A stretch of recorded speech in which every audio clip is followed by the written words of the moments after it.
amendment that was given to me by staff. One of the things that we tried to do in 121 is to kind of double up on an action that this body took in draining and eliminating the SIPA account, the Strategic Investments and Projects account. And so, and that was indeed is a part of 121. And staff came back and said that we needed to have these repealers, and we need to match up match up this effective date so that what we're trying to do and the timing, if this were to be successful in draining and eliminating the SIPA account, it syncs it all up to where it works. And this is how it's represented to me, and double check that again this morning with the author in LSO, and that's what this amendment does.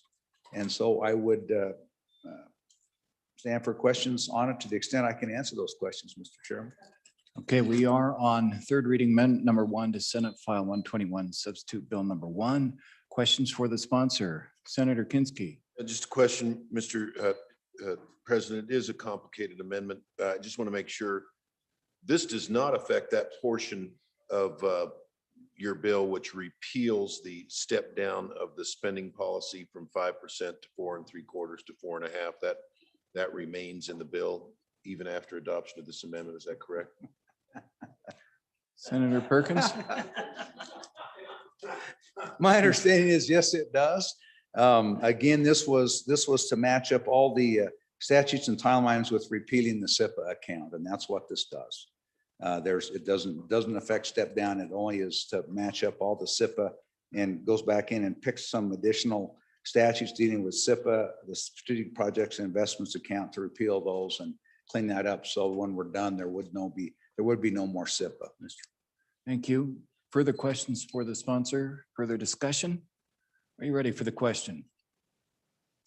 Question on third reading amendment number 1 to Senate File 121. This is to substitute bill number 1. All those in favor say aye. Aye. Those opposed, nay. We are back on the bill. We're in third reading of Senate File 121. Further discussion, Senator Steinmetz. Thank you, Mr. President. And I voted this bill out of committee, hoping that we could get our good amendment of the step down spending policy amount on this good little bill on the floor. However, having that not succeeded at that attempt, I will be voting no on the bill. Thank you. Thank you. Further discussion on the Senate file, Senator Kinski. Mr. Chairman, I joined with my colleague. I felt the same. I voted it out of committee, hoping that we could reverse course on the only portion of this bill that I dislike, but I dislike it enough that it's a showstopper, forcing me to vote no on the bill. I think it's, I think to back away from that step down in the spending policy and thereby put more money on the table in the immediately succeeding years would be a mistake. We worked hard to get that step down in the spending policy to try and instill some fiscal discipline. And regretfully, the bill does some good, but I think that this reversing the step down overwhelms the good that the bill does. And I'm going to have to be a no on the bill. Thank you, Mr. President. Thank you. We're on Senate File 121, third reading. Further discussion, Senator Perkins. Thank you, Mr. Chairman. And I certainly can appreciate and respect. I was a part of those discussions with the step down, indeed supported those with the step down. But let me tell you the good that this bill does. And in fact, I would submit to you that that despite the step down, it does remove a lot of available spending. If you remember, in particular, we have right now, and what we see is we see a 1% severance tax account that oftentimes is diverted, and oftentimes is diverted into those very reserve accounts from which these spending policies can be established.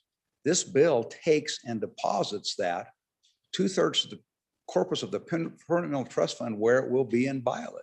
It takes another third and puts it 1/3 of the 1% severance tax and puts it in the common school permanent land fund, where again, once it's in the corpus, it will be inviolate. And what will it do when it's inviolate? It will continue to earn money to fund schools and to fund the general operations of government without raising a single dollar of tax from our citizens. What does that mean? My recollection is with the 1% severance tax that at the end of this year, $28 million, I believe, there's about $128 million total, of which will go 1/3 to the principal of the permanent mineral trust fund, and 2/3 of the permanent mineral trust fund, and 1/3 of that amount will go to the corpus of the common school permanent land fund. That's what this bill does. And what does that mean? You get $100 million in the corpus of one of those funds. And if you can earn 4% off that year after year, 4% of $100 million is $4 million, not just in 1 year, but every year from now to forever. That's $4 million doesn't have to be collected from a property tax. Doesn't have to be paid from a sales tax. Doesn't have to be paid from fees. Don't throw the baby out with the bathwater, Mr. President. Mr. President, on and for the bill, I'm often reminded that we should never forego the good in pursuit of the perfect, because rarely will we find a perfect solution. Even if we have the step down, we have the bill, they both reduce the amount of money that's on the table in the spending policy. If you don't pass the bill, you leave $128 million out of the 1% severance tax in an account available for appropriation and spending tomorrow. That's the effect of not adopting this bill, is leaving $128 million now and next year and the year after that on the table to just be spent. Mr. President, in pursuit of the good outweighs the pursuit of the perfect in this case. My fiscal conservative nature tells me that we should put this money in the corpus of those trusts, take it off the table, create that opportunity for future generations of the people of the state of Wyoming to benefit from these mineral severance taxes. It's a one-time source of funds, folks. We should save some of it for future generations. On and for the bill. Further discussion, question being called. Senate File 121, having been read 3 separate times, the question is, shall the bill pass? The Chief Clerk will call the roll. Senate File 121, roll call. Anderson? Aye. Baldwin? Aye. Beitman? No. Boner?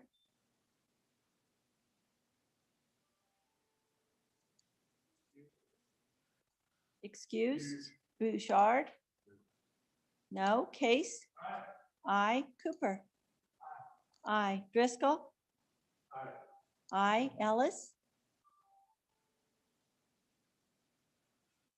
Excused?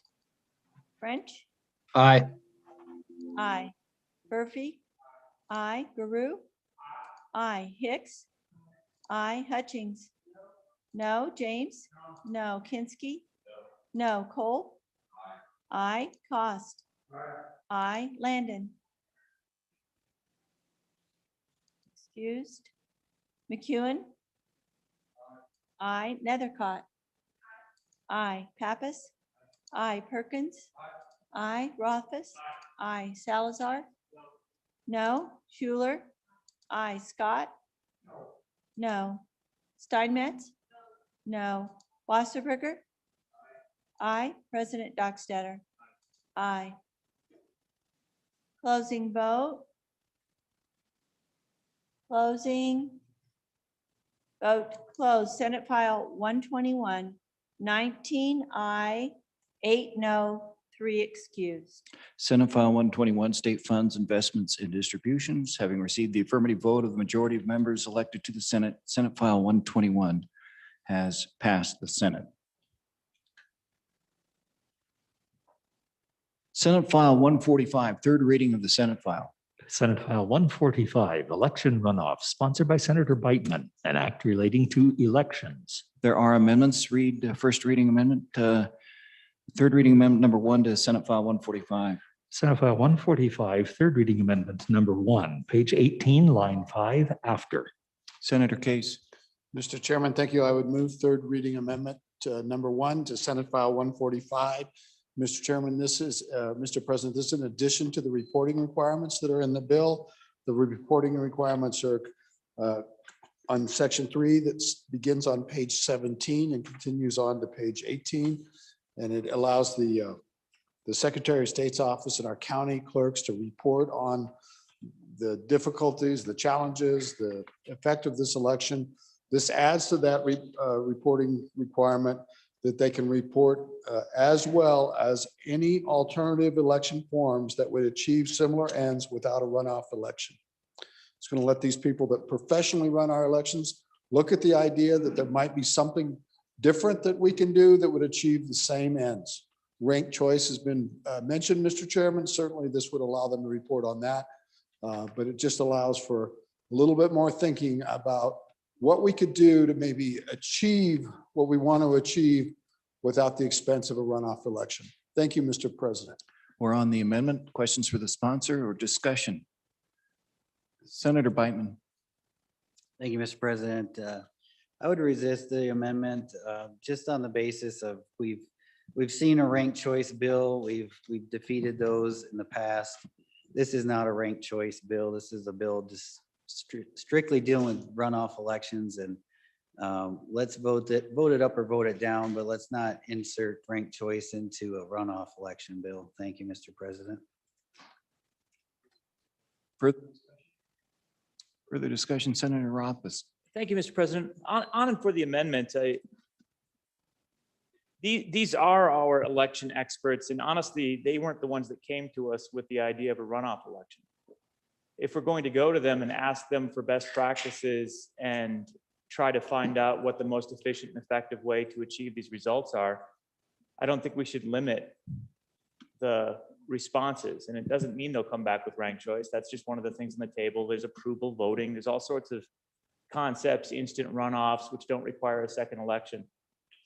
There's a lot of possibilities out there. And I think if we want to learn what the appropriate approach is to achieve the interests, and I mentioned in a previous speech that I share these interests, I think it's best for us to allow them to come back with their recommendation without biasing that recommendation, Mr. President. So I hope we can support this, give them a little bit more flexibility to provide those recommendations when they come back and visit, and not predispose them to a particular outcome. Thank you, Mr. President.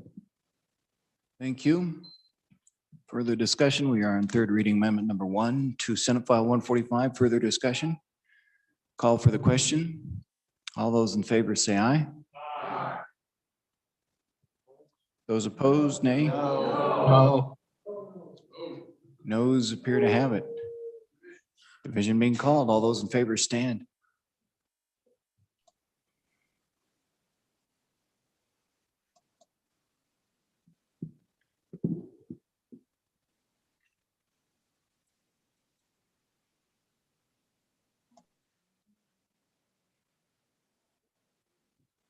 All those opposed, stand.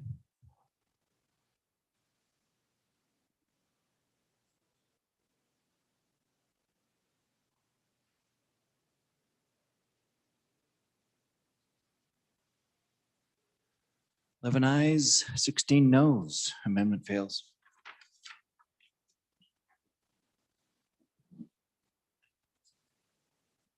Third reading amendment number 2 to Senate File 145. Reading clerk, reading the amendment. Senate File 145, third reading amendment number 2, page 18 after line 10, delete. Senator Perkins. Thank you, Mr. President. I'd move third reading amendment number 2 to Senate File 145 and ask the body to vote aye. What this does is deletes the appropriation, Mr. President. Members of the Senate, the reason we're doing that is I think you'll find out in just a minute what happens with redistricting. The first time, if this bill passes, won't be till 2024, as I understand it in my conversations with the sponsor. And if I remember that, I hope the sponsor will give me a head shake or a head nod to let me know. And so I'm getting that head shake. So long story short, we want to be appropriating. We don't need to appropriate for this biennium. It won't be till next biennium. If this bill passes, that you'll need to fund this. You'll have this in place. So this is just cleans this up so that we don't have money that sits out there and sit there and not be used and then just revert at the end. We'll just not put it in there in the first place. Thank you, Mr. President. Ask for your support. Further discussion on the amendment? Further discussion? Ready for the question? Question being called. Third reading amendment number 2 to Senate File 145. All those in favor say aye. Aye. Those opposed, nay. Amendment passes.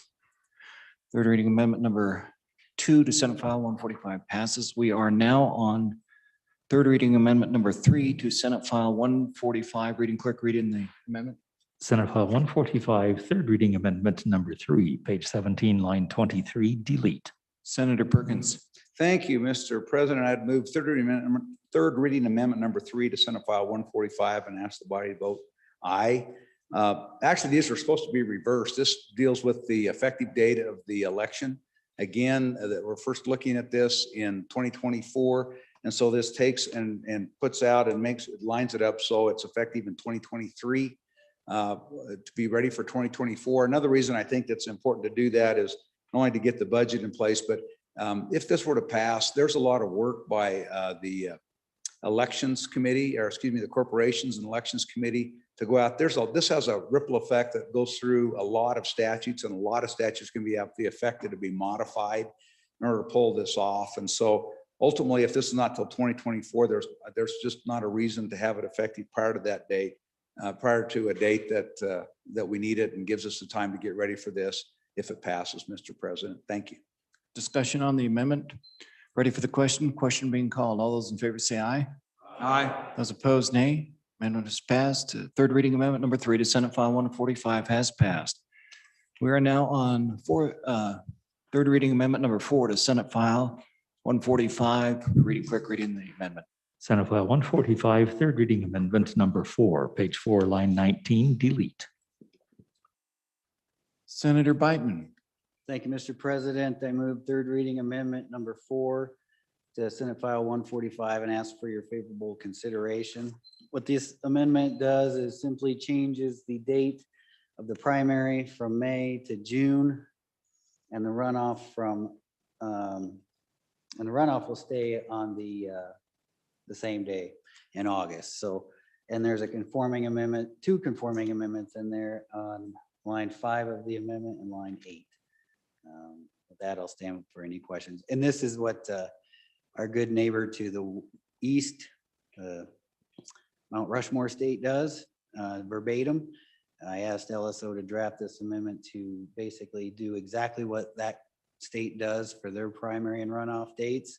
I sent them their calendar, their 2022 election calendar, said, compare that to what Wyoming does and make any conforming amendments. Because if they can make it work in 2022 with redistricting, why can't we? So that's what this amendment will do, Mr. President. Thank you. Thank you. Questions for the sponsor of the amendment? Discussion? Ready? Senator Guru. Yeah, question for the bringer of the amendment. Does this then change the filing deadline day? So does it still remain the into May?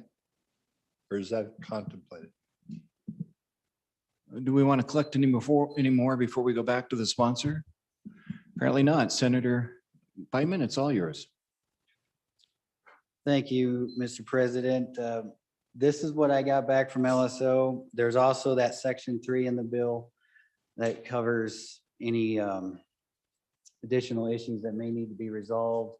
Can be resolved between the Secretary of State's office and the clerks to go through the calendar with a fine-tooth comb and make conforming amendments as necessary to adjust.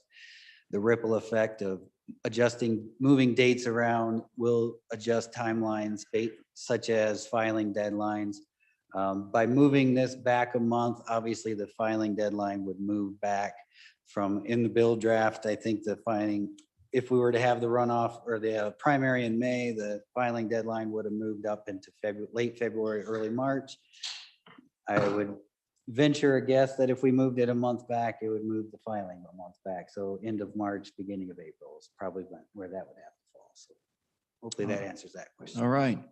Further questions or discussion on the amendment? Are you ready for the question? Question being called. This is third reading amendment number 4 to Senate File 145. All those in favor say aye. Aye. Those opposed, nay. Amendment has passed.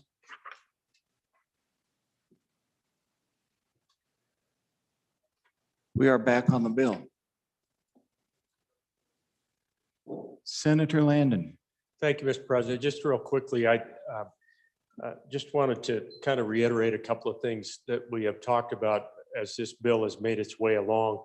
One of the things we did today, Mr. President, is kind of set aside the financial impact of what we've got going on here. And it strikes me that that this just kind of cries for an interim topic. And I would love to encourage the Corporation's Elections Committee to consider taking this up just so that we can have a good in-depth visit with our county clerks out there.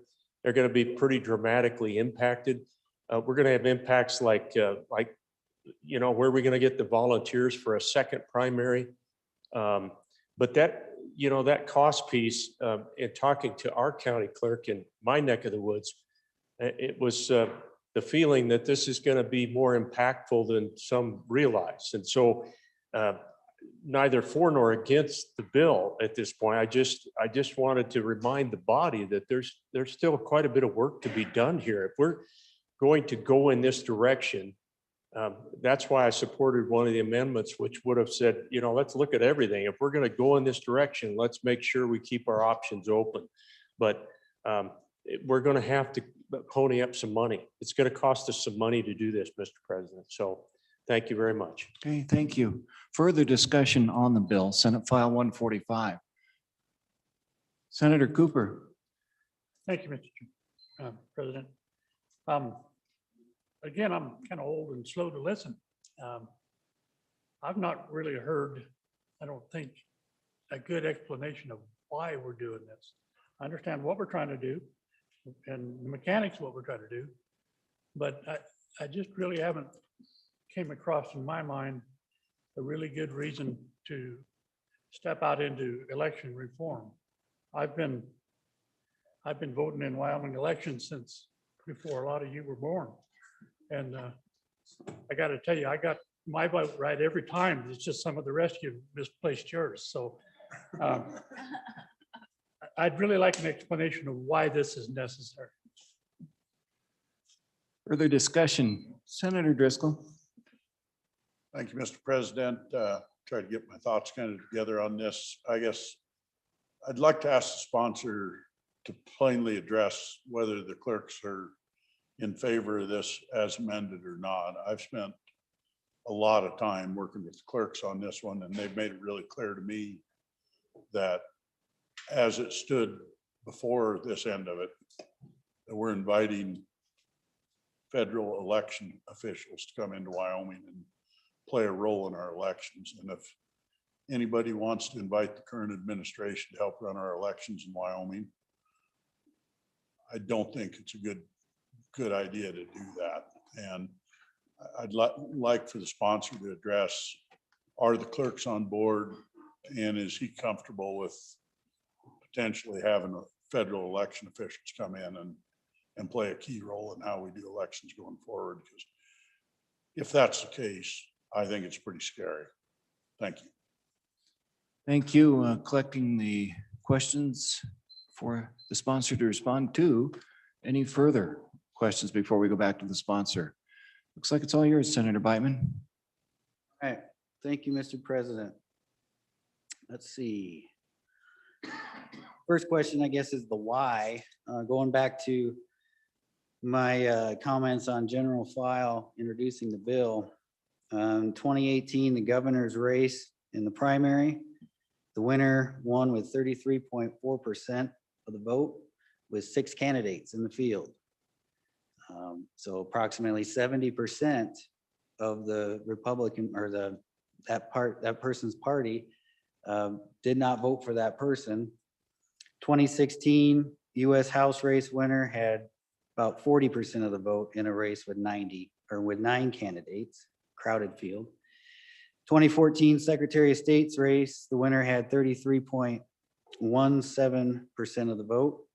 Second place, 31.53% of the vote in a 4-person race. Runoff could have dramatically changed the outcome of that race. 2014 Superintendent of Public Instruction.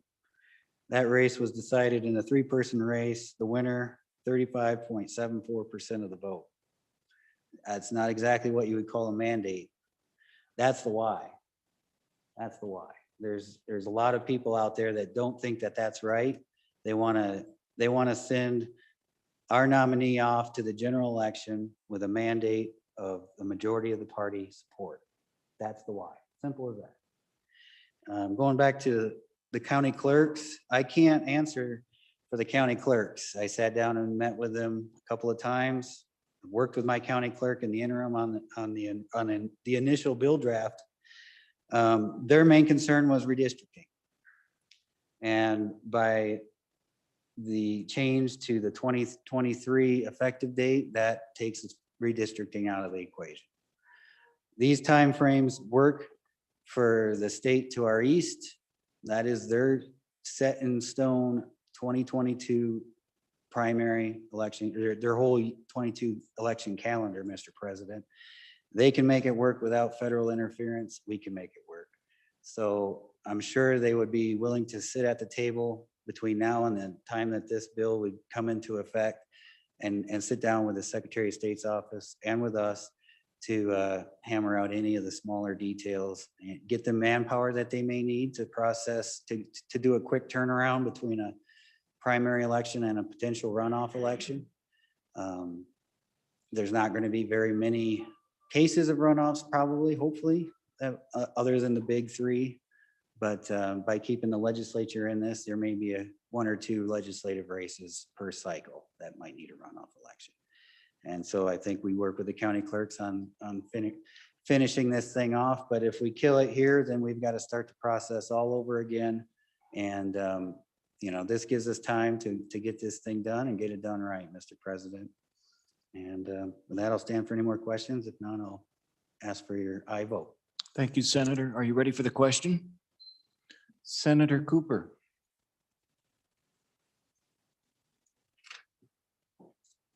Thank you, Mr. President.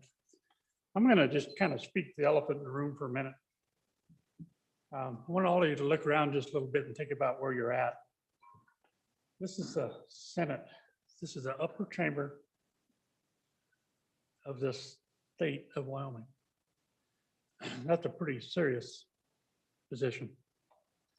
This chamber is built on a history of maybe a legacy, if you will, of tradition and of ethics and of integrity. When we bring a bill forward that's of questionable intent, we jeopardize everything that this chamber is built on. Everything that this chamber is built on. Now, last Friday, I was reading an article in a major publication from the East Coast and came across an article that it bothers me pretty deeply for two reasons.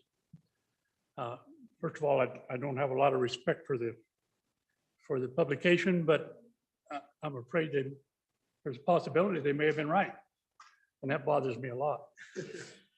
Secondly, what I read from their article, my opinion of what this article said, what it spoke of, was this exact piece of legislation. And they suggested that the purpose of this bill was to allow for election manipulation of our elections. That's how the rest of the country is seeing what's happening here. The date extension certainly addresses part of that. But more importantly, they questioned whether we had the integrity in this body to stop a manipulation from happening and to address this situation properly.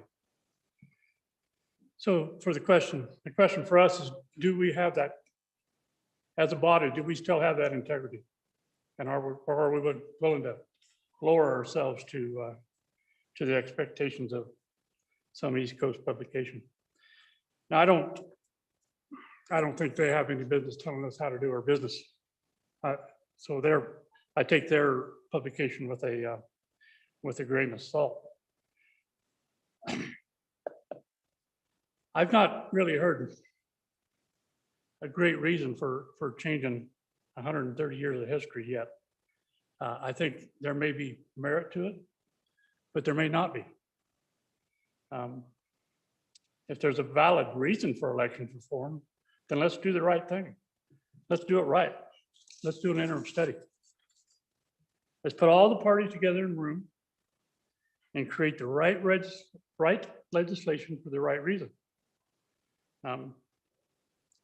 Again, I'm not sure that the three cases that the good sponsor cited out of the last 65 elections is enough to justify runoff elections. I don't think we're quite there yet. This is our election system, and it's too important to be taken lightly. If we're going to do this, let's do it right. We're the upper chamber. By the very history of this room, we're required to do this right. So I'm going to ask you all to hold yourselves to a higher standard of integrity and of ethics and of responsibility. And let's bring this back as an interim subject. And that's where it should be addressed properly so that we get the right answers. We're not in a big hurry. Let's get this right. Thank you.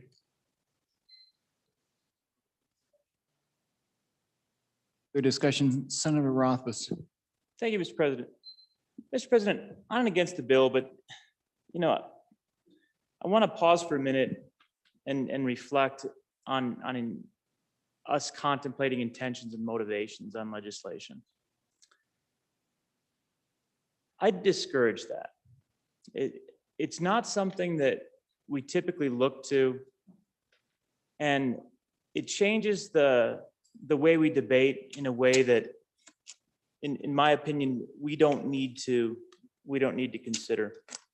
It's plain writing on a page. It's a policy proposal, and the history of how it got in front of us, of how we got to be where we are, honestly, doesn't necessarily weigh greatly into it, because at any time we are where we are, we're looking forward. What's the best policy for the state of Wyoming from this point forward, based on what we know? And so again, I think, in my view, it's a bill to improve elections in the state of Wyoming, to make a process that works better based on interests of constituents in the state that I know have those interests. They're out there, and this bill represents those interests. Mr. President, at the end of the day, I'm not going to vote for the bill because I don't think it does it quite as well as I want it to. I think there are better programs. I think there are better policies. I think everybody in this chamber that served me for a long time knows that I've been running election reform bills for about a decade. And I think there are better ways to do it, or longer. And I'd like to see those ways pursued and looked at and contemplated and studied. I think an interim study is probably right. I wanted to hear this debate out because I wanted to understand how this would work. And I wanted to understand what effect it would have on the election. And I think there is an upside to it. I do. But the upside comes with the cost of an additional election, of changing timelines in a way that I find to be awkward and inconvenient, and some other concerns that I have. Plus, the feedback I've gotten from the clerks is a bit of a panic, although I think a lot of that's addressed by the amendment. So at the end, Mr. President, I would encourage the body to vote no and to take this to an interim study. But again, not because of any motivations or any problems. I believe the good senator that's bringing this to us wants what's in the best interest, in his view, for the state. I just honestly think we can do better with an election process. And when I look at the bill, I want a different system. And I don't think this gets us closer to it in the end on balance. So on and against, but I do appreciate the thoughtful debate and discussion we've had and bringing new ideas, because I feel that we have an election system that can be significantly improved. And I look forward to working with all of you in the years ahead. Hopefully not 10 more, maybe just one. But I'd like to see that reform, and I appreciate the thoughtful discussion that we've had on this. Thank you. Further discussion, Senator Salazar. Thank you, Mr. President.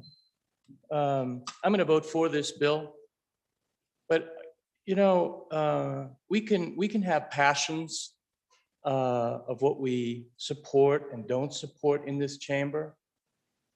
But, you know, my colleague sitting to the right of me, I've served with him for 2 years in the house, in the other chamber. This senator is an honorable man.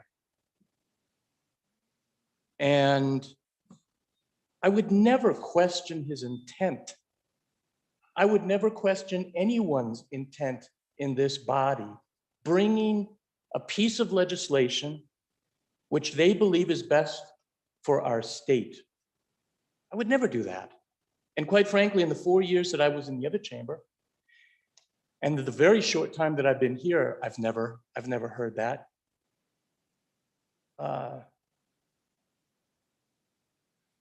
Thank you, Mr. President. Thank you. Senator, we got two standing up back there. We're going to go with, oh, three. Let's defer to Senator Nethercott, and then you two will be next in the back. Senator Nethercott, that's a no. Senator Cooper, Senator Kinski, which one will go? Oh, okay, defer to Senator Cooper. Thank you, Mr. President. And to address the good senator in the front row there, there's absolutely no disrespect meant for the sponsor. The article I read is simply bringing that forward, is simply presenting how some of the rest of the world is seeing what we're doing here. I'm 100% for election reform if it's needed, but I do think it should be an interim topic. I think that maybe this is being rushed through. I applaud the sponsor for bringing it forward if he has good, strong convictions for the reason to do it. With that said, I do think it should be something that's studied, but I do believe that the bill as presented is probably a little bit green for us. Thank you. Senator Kinski. Thank you, Mr. Chairman. My reservation about the bill is a fairly, I think it's kind of practical, almost pedestrian, but so you have a majority party that typically fields multiple candidates and a minority party that typically is able to get far fewer candidates. And one of the predictors, if you go back to the old campaign college data, one of the predictors of who's going to win an election, a general, is who had a contentious primary. So it typically, and that's because the one that has to fight through a contentious primary is broke and exhausted by the time they clear that primary. So if you take the majority party in Wyoming, and now you're going to have two contentious primaries, while the minority party fields a candidate that floats right through. The odds are that you may have, as an unintended consequence of a dual primary system, candidates from the minority party more often prevailing than would be the case under the current system. The current system, yes, sometimes you get candidates emerging that have a plurality rather than a majority. But the first test of any candidate is their ability to raise money, to organize a campaign, to get out, to meet people, rally the votes, to assess the competition, to find the right strategy to win. And I'm just concerned that if we change the system that we have, there could be an unintended consequence that's the opposite of what I think the bringers would hope to have be the outcome. And for that reason, I'm going to be a no vote. Thank you, Mr. Chairman. Further discussion on Senate File 145, Senator Perkins. Thank you. You know, my thoughts about this bill are I think are been well echoed. I mean, we have the right to bring any bill that we think benefits our constituents or benefits the state of Wyoming, and no problem with that whatsoever. I was home with the this last weekend and the last couple weekends, and I have checked in with a couple people, my constituents at home that aren't political active. They don't go to the county central committee. They don't show up at the county conventions and things like that because they're not geeky about politics like I am and like most of you are. And quite frankly, they were just appalled that we would have another election. They were appalled that they would be subjected to still another election. And I mean, I haven't had quizzical look like that in I've been holding elected office for almost 19 years now. And there's been a few times that I got that look, but not very many. And this was one of them. So, I just pass that along, just to check in with the folks that we affect and we represent every day. And they didn't get it at all. Thank you, Mr. President. Thank you. Further discussion on Senate File 145.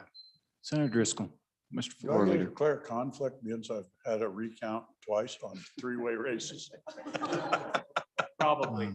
Chair will rule that you're not conflicted. So. Question being called.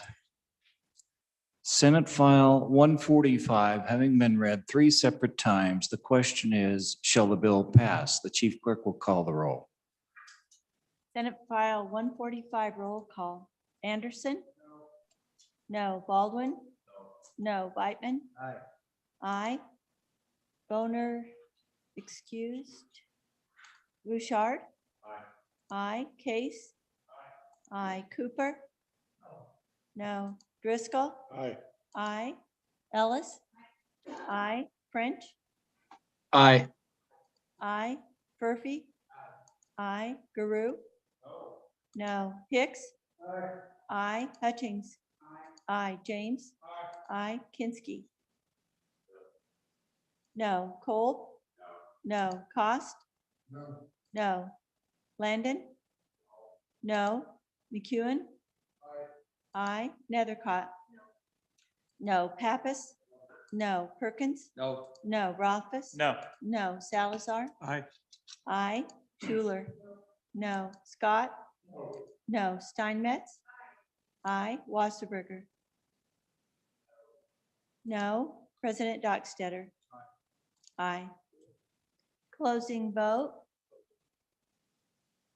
Closing vote closed. Senate File 145, 14 aye, 15 no, 1 excused. Senate File 145, having failed to receive the affirmative vote of the majority of the members elected to the Senate, Senate File 145 has failed to pass the Senate.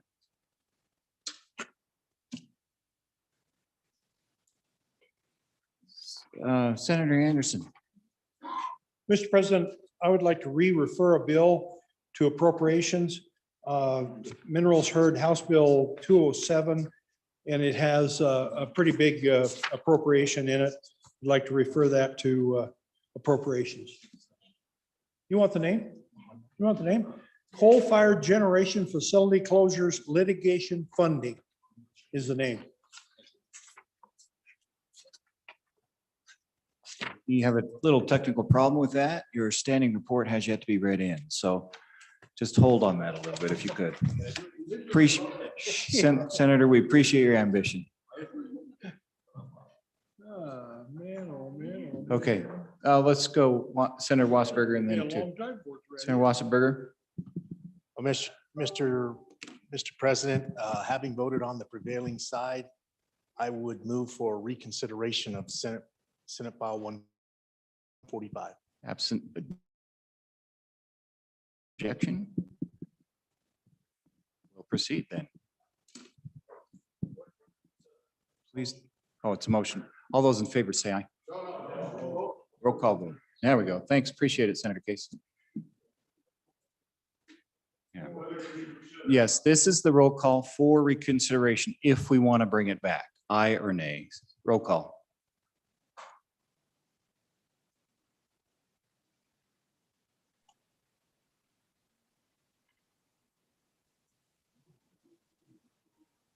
For reconsideration, Anderson?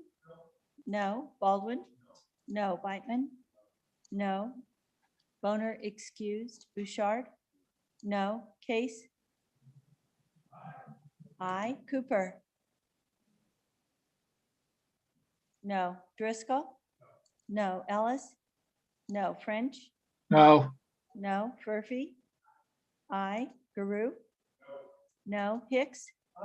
Aye. Hutchings. No. James. No. Kinsky. No. Cole. No. Cost. No. Landon. No. McEwen. No. Nethercott. No. Pappas. No. Perkins. No. Rothfuss. No. Salazar. No. Schuler. No. Scott. No. Steinmetz. No. Wasserberger. No. President Dockstetter. No. Closing vote. Closing vote closed. For reconsideration of Senate File 145, 3 aye, 26 no, 1 excused. Senate File 145 has failed reconsideration. All right.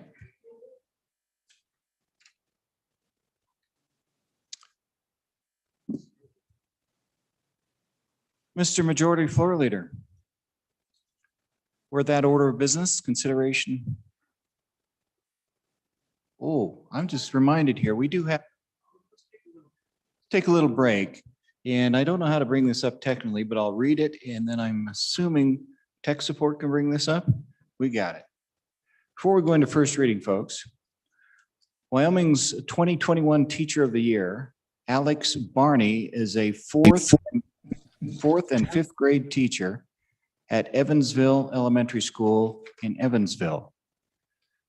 Growing up in Saratoga and graduating from the University of Wyoming at Casper with a Bachelor of Arts degree in elementary education, Barney has a strong love for her state.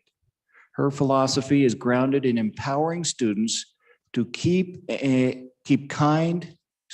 philosophy is grounded in empowering students to be kind and courageous and creating lifelong learners who are inquisitive and excited about the world around them, finding success no matter their circumstances. Again, Wyoming's 2021 Teacher of the Year, Alexis Barney, fourth and fifth grade at Evansville Elementary. We'll now see a video.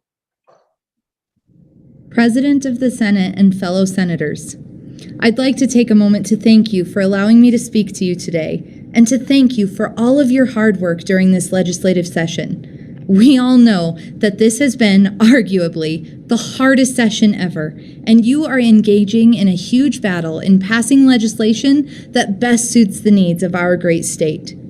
As you make these decisions, I implore you to keep our Wyoming educators in mind. If I may, I'd like to share a quick story with you. I teach fourth and fifth graders in Casper. I have a saying that I teach my students, and we recite it anytime we are about to face something challenging. It goes something like this. What are we going to do? Turn our can'ts into cans and our dreams into plans. I remind them that instead of allowing their can'ts, their barriers to stop them in their lives, they can instead find opportunities, ways to build a ladder over the barriers, turning those can'ts into cans. In turn, this empowers them with a voice, courage, and hope in overcoming any obstacle. This last year has certainly been hard in the world of education, but we have all seen the magic that teachers have brought to their profession. Their strength in pivoting time and time again to meet the needs of their students has been nothing short of miraculous. I am proud to be in such powerful company. We've proven that we can turn can'ts into cans. This has just continued to pave the way and provide a strong example to our students, the future of Wyoming, and proven that when we stand together, we can do anything. My message to you comes down to having the courage to find your voice and creativity in order to be an unstoppable force for our teachers and our students. Life is full of can'ts, but we have a choice. We can choose to be frustrated and defeated by these challenges, or we can choose to empower ourselves and find a way to rise above, because our cans are so much more powerful. We will face failures, and we will always face obstacles. But through trusting ourselves, Using a little bit of creativity and a touch of courage, we can overcome any challenge. So as you continue to make tough decisions for our state, please think of our teachers. Please think of our students, for they are the voices that will carry Wyoming into the future. You have a magical opportunity to make change and to make a difference that will have ripple effects for years to come, turning some students' dreams into reality. I welcome any questions and conversations about Wyoming's education. Please feel free to email me at abarney307@gmail.com. Thank you.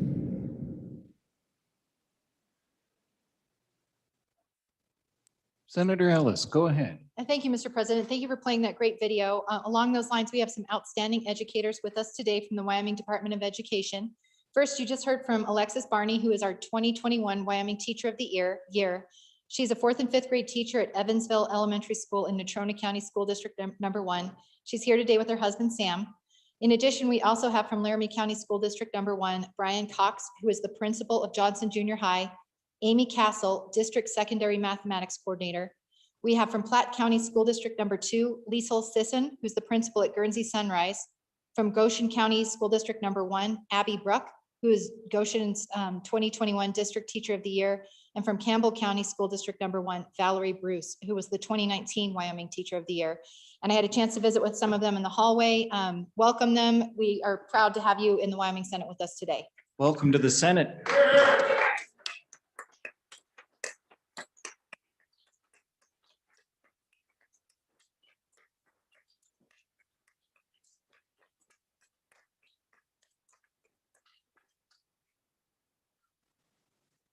Thank you and welcome to the Senate.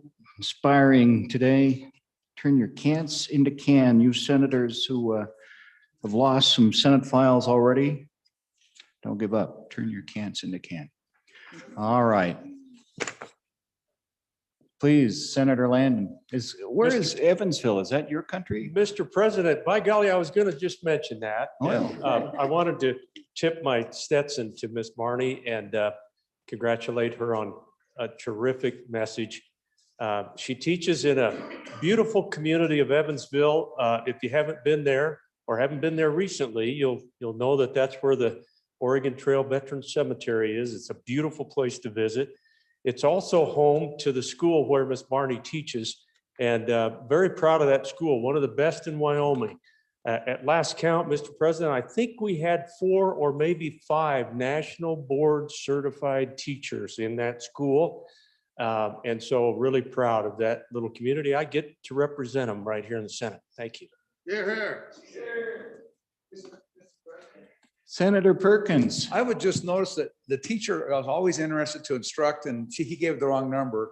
We got this number from the sign for the number of teachers from up in the balcony. It corrected, it was this many. We had a correction. That's what our good teachers are for. All right. Thank you very much again. Welcome to this. Can 6. you do the chant to go slower? Let's, yeah. Can you lead us in the chant? We need it desperately. Yeah. Do you want to give us a little dry run first, Ms. Barney, so that we understand just exactly what we're doing? Maybe more than one. We're going to give you permission to drop your mask so we can hear you.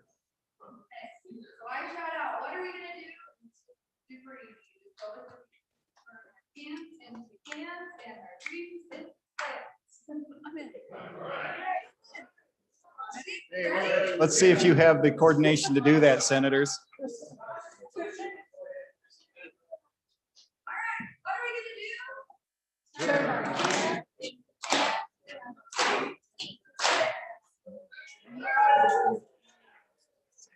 Well, that wasn't too bad for a first run. Thank you for coming. We appreciate it very much. Congratulations to you. All right, folks, we are ready. Mr. Majority Floor Leader, we're at that order of business. Consideration of bills on general file. Go ahead, Senator Driscoll. Mr. President, thank you. I move the Senate resolve itself into committee of the whole. All right, thank you. Senator Beitman, we're turning the Senate over to you. Things slowed down. Maybe you can use that chant.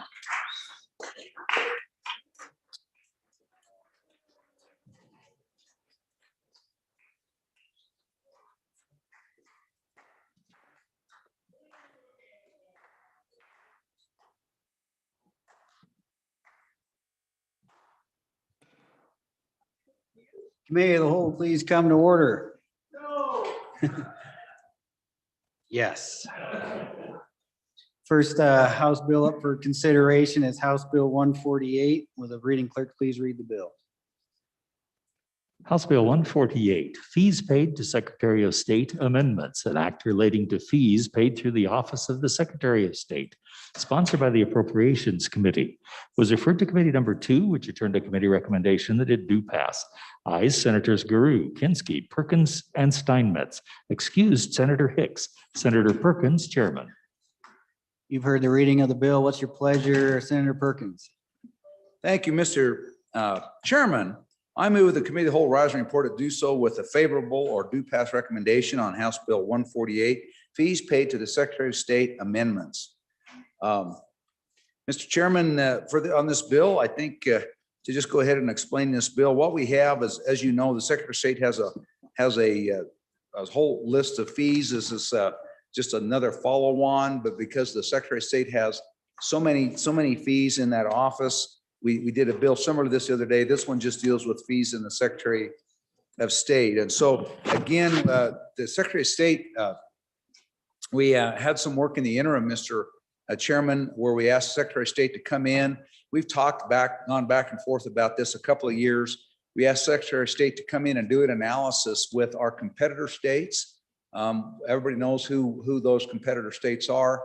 And so they looked at our competitor states with respect to particularly corporations and limited liability companies and things like that.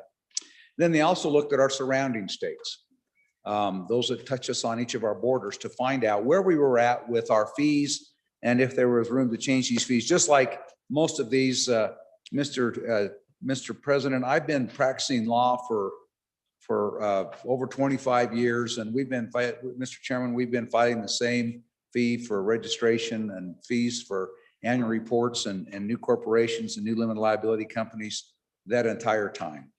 And so we asked them to go back and do this, and so they went through and we looked at that. And so you look at on page 2, you're looking at these fees, and these are fees related to in certain places, if you don't have a registered agent, the Secretary of State under some long arm statutes, what they're called or referred to, you can serve that on the Secretary of State. And then when you do that, there's the Secretary of State accepts that and has to mail it on to the last known address, and that satisfies. And there's a fee for that, and that's what that. So you see the fee there. You see again a similar fee on if you go down on page 3, going down, you'll see. You're doing the same thing as you're looking for Secretary of State shall collect fees in the following advance for the certificate or seal. If you want to go in and have some kind of a authenticated or certificate original document, there's a fee for that. There's then the filing fees you see for application for a broker dealer. It goes from $200 to $250. So you go down and look at these fees for limited partnership and those types of things. It's been $100 for so it didn't change the fee for registering the foreign limited partnership. That stayed the same, but filing a certificate of amendment went up a little bit, went up $10. And then you see the fee for registering a foreign limited partnership, a fee of $150. So that went up. I think that went up from 100 to went up to 150. It's been 100 for decades. And so you're fixing of reports and required amount in these exemptions. So you see there's a $10 fee in that, or this is that annual fee. It's based upon the assets you have. That little franchise tax is as you can see is 2 100ths of a penny on the dollar, and so that ultimately you can have about $250,000 in the minimum fee $60, and that covers you to about $250 or so $1,000 of assets before it costs you anything more. Same with foreign corporations. And so you just see as you go down here, you see that there's been these fees and how they're adopted. Some of those went up a bit based upon what they've seen and again what's being charged around us. And so these were agreed upon and worked with Secretary of State. If you remember, just a few years ago, there was an attempt to do this, and the Secretary of State opposed it dramatically. and very vigorously. Going back and working together as Secretary of State, we're able to come back and agree on what these fees. And so we brought those recommendations to you in the form of this bill. And so if you want to go through that, I can talk a little bit longer to give you some time to move through this bill, but ultimately that's what this bill does. And with that, I'll turn it over to Senator Kinski. Thank you, Chairman Perkins. Senator Kinski. Thank you, Mr. Chairman. Folks, on the front table there is, I've got two exhibits. For those that want more detail about the bill, one is a summary single page that shows each fee, what it's being raised from and to, and the last time that it was raised. So that's helpful to have. And then the other, there's fewer copies of it. It's about 4 or 5 pages where it's a complete walkthrough of the bill, which again says, here's the fee, here's what it goes to, here's the last time it was raised. And it's, you know, while there's quite a bit to the bill, it's fairly nondescript in that some of these things haven't been raised in decades. The one that immediately comes to mind is it's a $3 fee where the Secretary of State is required to send out a certified mailing. The certified mailing costs $8.80, for which they collect a $3 fee. And that one hasn't, the last time that fee was examined was in 1985. So in most instances, it's a change from $50 to $60. But in aggregate, you're talking about several millions of dollars to help offset some of our expenses. So if you find that there's not enough of those exhibits, I can print out some more. But for those that are really want to get down into the nitty gritty, I prepared those for your reading and any questions that you may have. Thank you, Mr. Chairman. Point of order. Yes, sir. Why can't your daughters be here now to see you in the big chair? The Senator Kinski, they're getting an education, a very good one at that.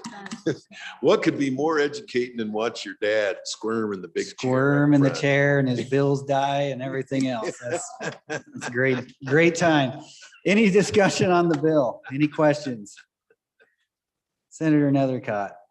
Thank you, Mr. Chairman. Just a quick question. One, very directly, I didn't see it in the bill. I just want to make sure I didn't miss it. Are we changing anything regarding the competitiveness of our LLC filing fees or origination fees? I know that's important. And two, and is the Secretary of State's office in complete support of all of these fee increases? Some of them seem obvious. Others of them seem maybe, I just don't want to interfere with our ability to maintain competitiveness over $10 fee increase. Senator Perkins. So again, that's a good question. And the answer to that question is that we went to the Secretary of State's office, and this was a collaborative effort with the Secretary of State's office. They came with these recommendations, and my recollection, we adopted their recommendations wholesale. We did not change any of their recommendations. And so there, in most instances, they came up, and we continue to be near but below both the comparator states and the surrounding states. Senator Kinski. Mr. Chairman, I have an exhibit for that as well. And I can print out multiple copies or just make it available at the desk, that even after these changes, we're still at the bottom or mid-pack. It doesn't change our standing a whole lot. So with respect to the LLCs, page 9, we changed the annual report fee from $50 to $60. Last change was in 2000. Page 10, the fee for amendment filings last changed in 2000 from 50 to 60. And then there is a new fee, an initial filing fee for for-profit corporations of $150. So on the whole, it's still all fairly reasonable. Thank you, Mr. Chairman. Thank you, Senator Kinski. Senator Case. Thank you, Mr. Chairman. I'm glad that we've moved this along. A few years ago, we had a different effort, and it was heavily resisted, and we fought like cats and dogs to get some minor increases in. But I have questions in kind of two areas, and it's a little bit of a fairness question.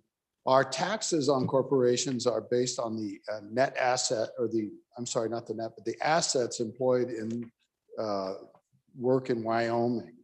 And in terms of real property, use the depreciated or the assessed value. You can use the depreciated amount for your other amounts that are on your books. But Mr. Chairman, my concern, and I brought this up previously, is that there is no consideration of the liabilities that a company can have.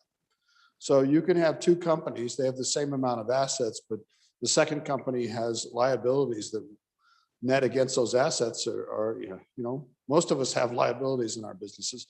And as a result, you end up paying the same thing as someone that has no liabilities because it's totally based on the assets employed. Secondly, there's the relationship of a parent and a subsidiary corporation.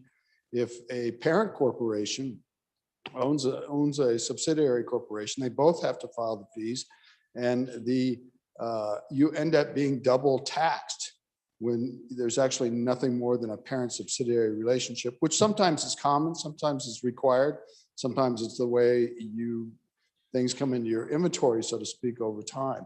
There's no consideration about those aspects. And I've always wished we would drill down a little bit farther and improve this fee schedule. Thank you, Mr. Chairman.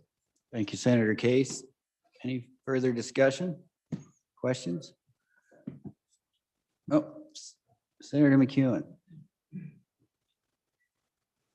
I'm not sure if this is our new diversification plan to attract businesses or a way to sneak a tax in by calling it a fee. I think right now it's a bad time to start increasing costs to people in the state. Thank you.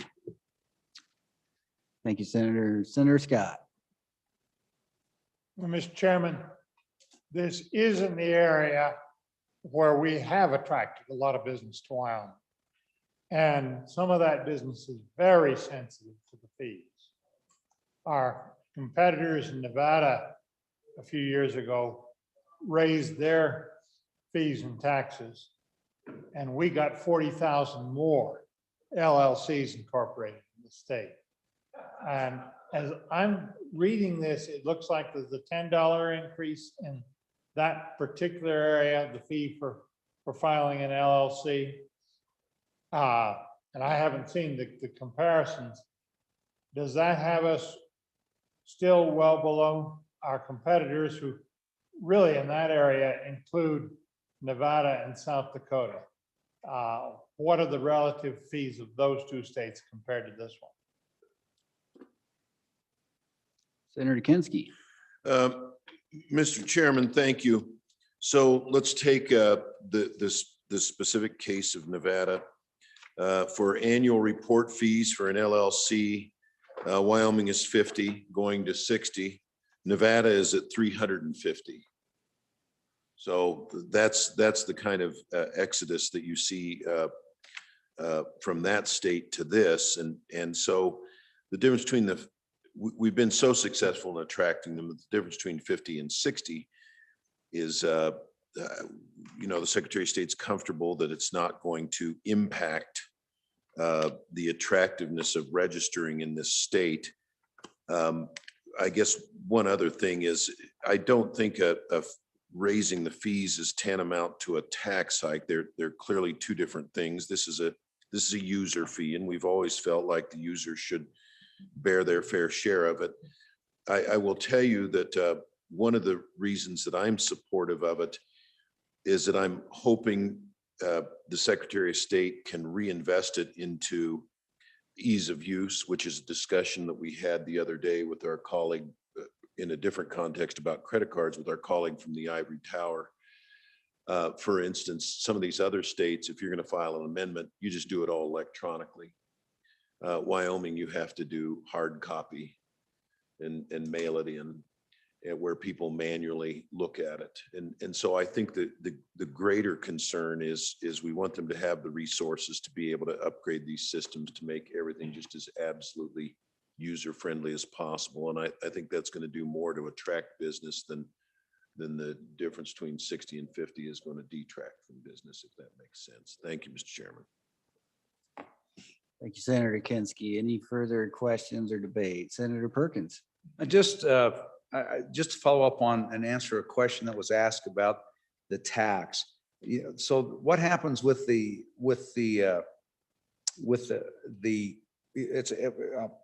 essentially what's in most other states, including, since we've talked about our friends in Nevada, there's a franchise tax there that's significantly higher than the one we have here. Having done business entities and filed those in significant number of surrounding states, we continue to be highly competitive. In fact, lower, still end up being in most cases lower, in all cases that I'm aware of, lower. Not just for the filing fees, but particularly these annual franchise tax fees. But what I want to get back is, I think a lot of people don't even realize that they're doing that. They think when they file their annual report, which is one of the ways that you file this franchise tax, essentially what it is, that it's 0.2 of 1 mil on the dollar. So it's 0.000, it's 0.02% of 1 cent. So it's two mils. And so the filing fee is generally, right now it's 50. With this board to pass, it would be 60, or the mill on the 2 mils on the dollar, whichever is greater. And so ultimately, like I said before, that covers the first $250,000 of assets. And the way that you're supposed to go through when you do a worksheet on this is that you start, it says there's a worksheet, but ultimately you could start with the balance sheet off your Schedule L of IRS Form 1120 or 1120S, or Form 1065, which is for partnerships. The others are for corporations. And so you look for cash, trade notes, receivables, and all that. When you get down to buildings and other depreciable tangible assets, then what you're using is they want you to use the assessed valuation without any deductions for depreciation or depletion. And then when you get down in the definitions, that taxable assessed value is only on Wyoming property. So the intangible property, the cash deposits and things like that, that's just company wide. But when you get down to real property, when you get into tangible assets, then those are only the assets that are within the state of Wyoming. I think that's the question. I believe that the senator who asked that question already knew the answer, and he wanted me to stand up and answer it to edify the rest of you. Thank you, Mr. Chairman. Thank you, Senator Perkins. Senator Case. Yeah, Mr. Chairman, that's exactly right. Except for it's only the assets. You don't consider liabilities. So that is my point. You can have two companies that have similar assets. Their schedule comes out exactly the same, so that the tax or the franchise fee or whatever is the same. But one of the companies has 99% liabilities to match up to those. You still pay the same. The other was the parent subsidiary relationship. Those things would flow from a subsidiary to a parent, so you'd have to pay it twice. So thank you, Mr. Chairman. Thank you. Senator Scott. Mr. Chairman, am I right in thinking that at least some of these fees, or is it all of them, going to the general fund? And then if they want to spend it on upgrading things, it has to be appropriated. Is that a correct understanding of what's going on here? Senator Perkins. Again, the good senator knew the answer to that question, but he wanted me to stand up and answer it for you so you can hear it twice. These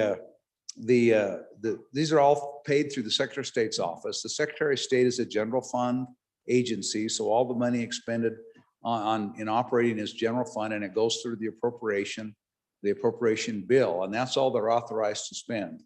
This does not go, all the fees that are collected are deposited into the general fund. There's no, my recollection is, and if somebody on appropriations, if I have this wrong, there's no special revenue fund in the Secretary of State's office with respect to these fees. Thank you, Senator. Since then we're ready for the question being called. All those in favor of Senator Perkins' motion that when the committee of the whole rises to report, that it do so with a favorable recommendation of House Bill 148, please say aye. Aye. Those against, no. No. Okay, we'll have to have the ayes stand. All those in favor, please stand. I can't hear very good up here. Obviously, the ayes have it, but we'll count them anyway. the sneeze guard here. Yeah. Okay, 21, all those opposed? Not 21. Okay. Okay, House Bill 148 has passed the committee of the whole. The next bill, oh. Let's see, where are you? There you are, Senator Cooper. Mr. Chairman, privileges of the floor for just a second, The please. floor is yours. Thank you, Mr. Chairman. I'd like to speak to the body about my comments a few minutes ago. I think they were misconstrued by some. I was trying to imply that some of the rest of the world is questioning our integrity. But I have absolutely no questions about the integrity of the people in this body or what the intent of this bill was within this body. I have utmost respect for every single senator in here. You're senators for a reason. If it offended anyone, I apologize, all of you. That's the second time today I've had to apologize to this body. There will not be a third. Thank you. Thank you, Mr. Cooper. Apology accepted. We're moving on. Next bill up for our consideration is House Bill 150. Will the reading clerk please read the bill? House Bill 150 engrossed State Budgeting and Expenditure Authority, an act relating to public funds and administration of government sponsored by the Appropriations Committee. Was referred to committee number 2, which returned a committee recommendation that it do pass. Ayes, Senators Guru, Hicks, Kinsky, Perkins, and Steinmetz. Senator Perkins, chairman. You've heard the reading of the bill. What is your pleasure, Chairman Perkins, or how about Mr. Hicks? Senator Hicks. Let me get you on. There you go. Mr. Chairman, I move that when the committee of the whole rise and report that it do so with a favorable recommendation on House Bill 150, and for an explanation of this little bill, I would ask you to call on my colleague from Teton County, the good Senator Guru. Oh, I'd love to call on Mr. Guru. Senator Guru. Well, thank you, Mr. Chairman. I appreciate that. And good members of the 66th, I bring you House Bill 150 from the Joint Appropriations Committee. As you know, we do a biennial budget. Every 2 years, we put together a budget and send it down to the chief executive downstairs, and then we take off and leave for months.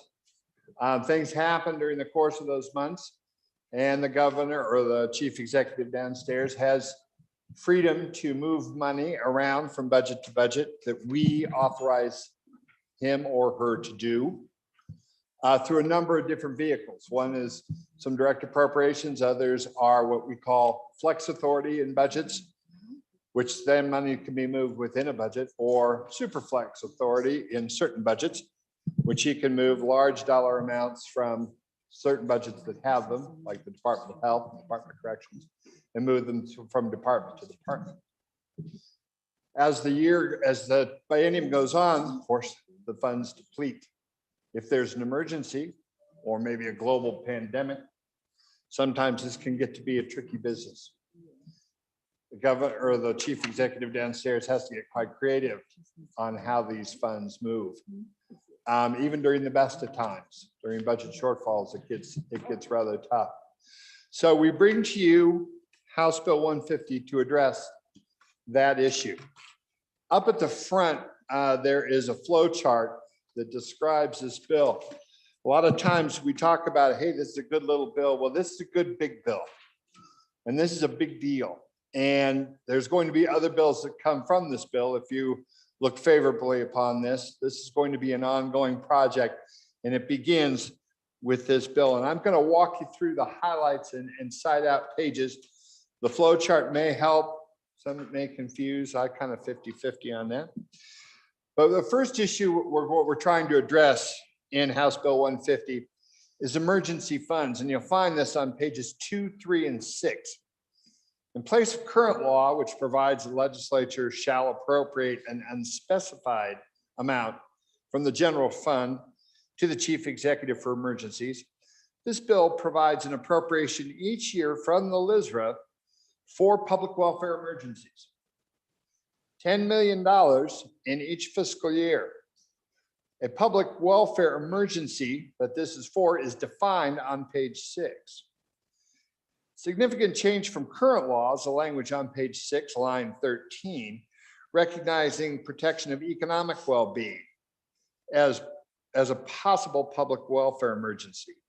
For example, coal mine disasters or a collapse of a irrigation canal or something along those lines that has, or COVID business impacts.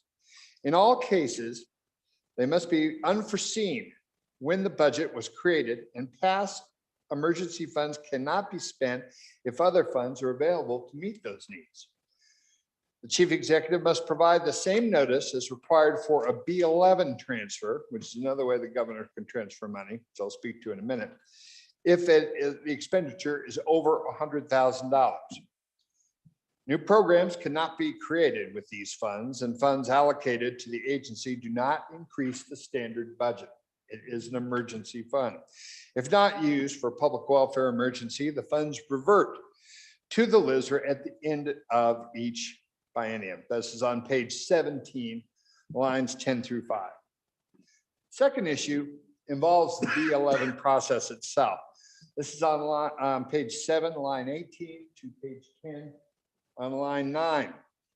Overall, it addresses the authority to modify appropriations and provide clear parameters. Current law allows revisions and increases and redistributions of appropriations from non-general fund sources. This bill changes the term non-general fund to specific sources, which have historically been considered agency funds. For example, special reserve funds and proprietary funds. Concern over that non-general funds could be interpreted to be reserve account funds and other funds that the legislature likely does not want to be subject to B11 authority. It also specifies that no increases or modifications made through the B11 authority can be used to increase salaries, with the exception for hazard pay. This is on page 4, lines 1 through 11. Third issue contemplated in House Bill 150 is the acceptance and expenditure of federal funds. This is page 10, lines 11 through 13, or page 10, line 11 to page 13, line 5, and page 19, line 13 to page 21, line 3. Like current law, this bill only addresses procedures for federal funds over $1 million. If so, they are restricted to a specific purpose by state or federal law and to be expended for a program that the legislature has approved. The governor only approves 10-day advance notice to the legislature, and notice is required by current law. And this next part is kind of important. If they are not restricted or not expended on a program previously approved, the governor provides notice to the legislature as soon as possible, practical. And this is something we worked on. The Management Council passes this on to the Joint Appropriations Committee within 10 days notice and recommends to the legislature if a special session should be held. The presiding officers, the leadership, poll the members either notifies the governor that no special session will be held, or there's a 40-day hold from the date of notice that was provided to the legislature to act. In all instances, the governor must immediately accept and can expend federal funds as necessary for the preservation of health and safety and welfare, or to prevent the loss of funds. It's on page 12, lines 1 through 12. In all cases, the governor must provide notice of use of funds. A new requirement is added to include notice whenever the state is obligated to expend state funds and estimate the amount for the next 2 fiscal biennia. So page 12, lines 14, or page 12, line 14, going over to page 13. Other minor issues that are addressed. This accommodates and recognizes the statute of flex authority, historical historically contained in general appropriations bills. That's on page 10, line 5. The $10 million emergency appropriation and any contingent appropriations for the budget shortfall are included in a 5% cap of Blizzard spending. That cap is current law. Throughout the bill, on pages not specifically addressed, there are conforming and cleanup provisions relating to budgeting and appropriation processes. Good members of the 66th, this bill is tremendously important and is going to be a work in progress. But the bottom line is this sets out clear parameters, A, for the chief executive, B, clear parameters for us from the chief executive, and more of a roadmap on how to guide us through those processes. As we've learned in the past year, a lot of these processes might have helped us a bit, but we've worked well, and the chief executive has worked well with us. I think we can all agree. This contemplates another time that maybe those things might not exist in greater measure, and therefore create that roadmap. That is, in short, House Bill 150, and I will try my best to stand for any questions that you have. Thank you, Mr. Chairman. Well done. Thank you, Senator Guru. Any questions? Senator Scott. Mr. Chairman, I rise with a little trepidation on this. This bill deals with the B11 process. And my first question is, am I right in thinking that that's the process whereby the executive branch governor can allow us to spend money that Washington appropriates? It wasn't anticipated when we did our budget. And the reason I asked the question is that the feds just appropriated a $1.9 billion relief package or pork package or whatever you want to call it. We're going to start receiving funds for. And I would presume that most of those funds would come in through that B11 process. First question, is that a correct understanding? Thank you, Senator Scott. Senator Brew. Yes and no. Good political answer. I believe, yes, some of the monies would flow directly to departments and then subject to B11 authority. But as with the last CARE or the first CARES Act, it would just be the acceptance of federal funds. And that's delineated on page 10, lines 11 through 13. If you go back to page 6, pages 6 and 7, I believe. I think the answers to your questions are there. It delineates on page 6 what exactly what funds that we can go use. And on page 7 talks about the authorizations therein. Senator Scott. Mr. Chairman, it seems to me that this bill may be extraordinarily important this year. The federal enactment that was just passed has restrictions in it if we take their money on our ability to change our taxes, to lower them. They're hostile to lowering taxes. It has restrictions on it that would keep us from lowering our expenses in a number of programs. I'm wondering if this is a mechanism whereby we can deal with whether we will accept or not some of those funds. If they have those kind of restrictions, then they're a real problem for us. Any further questions or discussion? Senator Steinmetz. Thank you, Mr. Chairman, and that's a good question. I think that is so much up in the air right now, but I hope that this bill would help. And so I'd like to draw the body's attention to page 7, line 1, subsection A, no warrant shall be drawn by the auditor or paid by the treasurer. And then if you go down, you can actually see on line 18, that's your B. And then 21, that's your 11. And this is how we're changing the B11 process. So it's to authorize reversions, changes, redistributions, or increases to amounts authorized for expenditure by legislative appropriation acts from, and it used to just say non-general fund sources, and we didn't know what that was for sure. There was an attorney general's letter out there from a previous governor that had caused some real question on that and kind of given the governor carte blanche. And so that's why we did this. And we said fund sources identified in WS 94204T as special revenue funds, capital project funds, debt service funds, or proprietary fund types. If in his opinion, a public welfare emergency exists, and general fund appropriations can be conserved.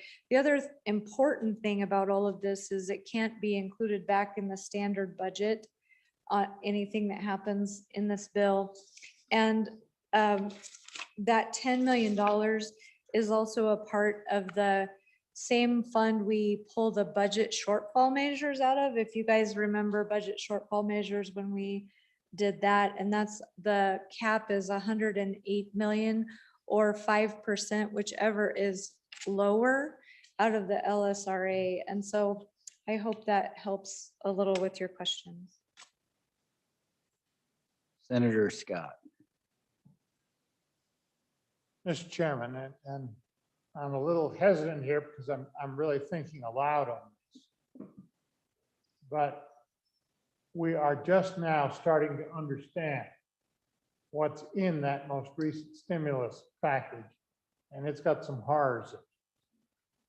And really am looking for guidance from the leadership here.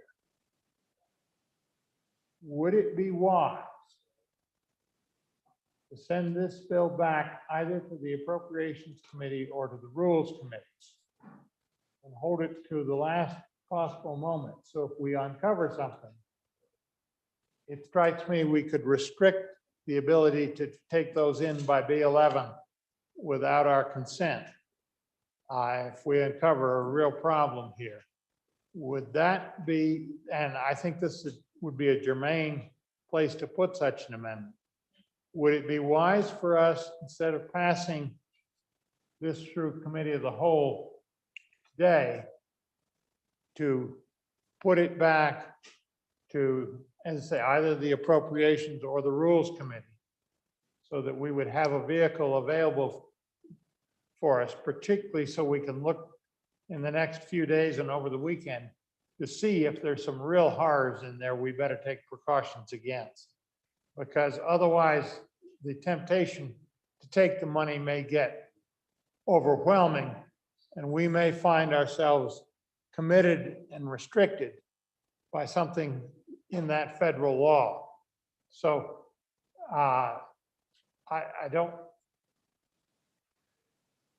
want to make the motion myself without some feedback from the leadership, but I think it might be a wise thing to do. This may be a very important bill. Thank you, Senator Scott. President Dockstetter. I disagree, Mr. Chairman, on the importance of it. We're going to have the Vice Chair of Appropriations address that. Thank you, President Dockstetter. Senator Kinsky. Mr. Chairman, I would ask that we lay the bill back for a day. We think that we've anticipated that contingency, but you know, every day that staff takes a look at this ARP, American Recovery Program, they learn a little bit more. So it's prudent, I think, to take another look at it. I don't know that we need to re-refer it, but we can certainly lay it back a day and have staff take a look at it through that a different set of lenses. So I'd ask that it be laid back for one day, Mr. Chairman. So is the motion to be laid back on general file? Yes, that would be my motion, to lay this bill back for one day on general file. Okay. Is that motion debatable or no?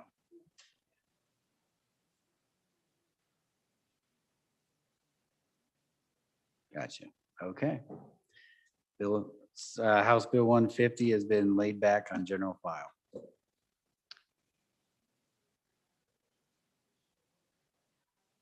Absent objection. So ordered. Okay. Now you guys are making me squirm today. Okay, next House Bill up for consideration is House Bill 109. Will the reading clerk please read the bill? House Bill 109 engrossed, local health officers' education requirements, sponsored by Representative Hunt, an act relating to health officers, was referred to committee number 10, which returned to committee recommendation that it do pass. Ayes, Senators Baldwin, Bouchard, Furphy, Hutchings, and McEwen. Senator Baldwin, Chairman. Thank you very much. You've heard the reading of the bill. What's your pleasure, Chairman Baldwin? I move that when the committee of the whole rises to report, to do so with a favorable recommendation that House Bill 109 do pass. It's on. Son, he's whispering very gently. The guys behind me can't lip read. I get it.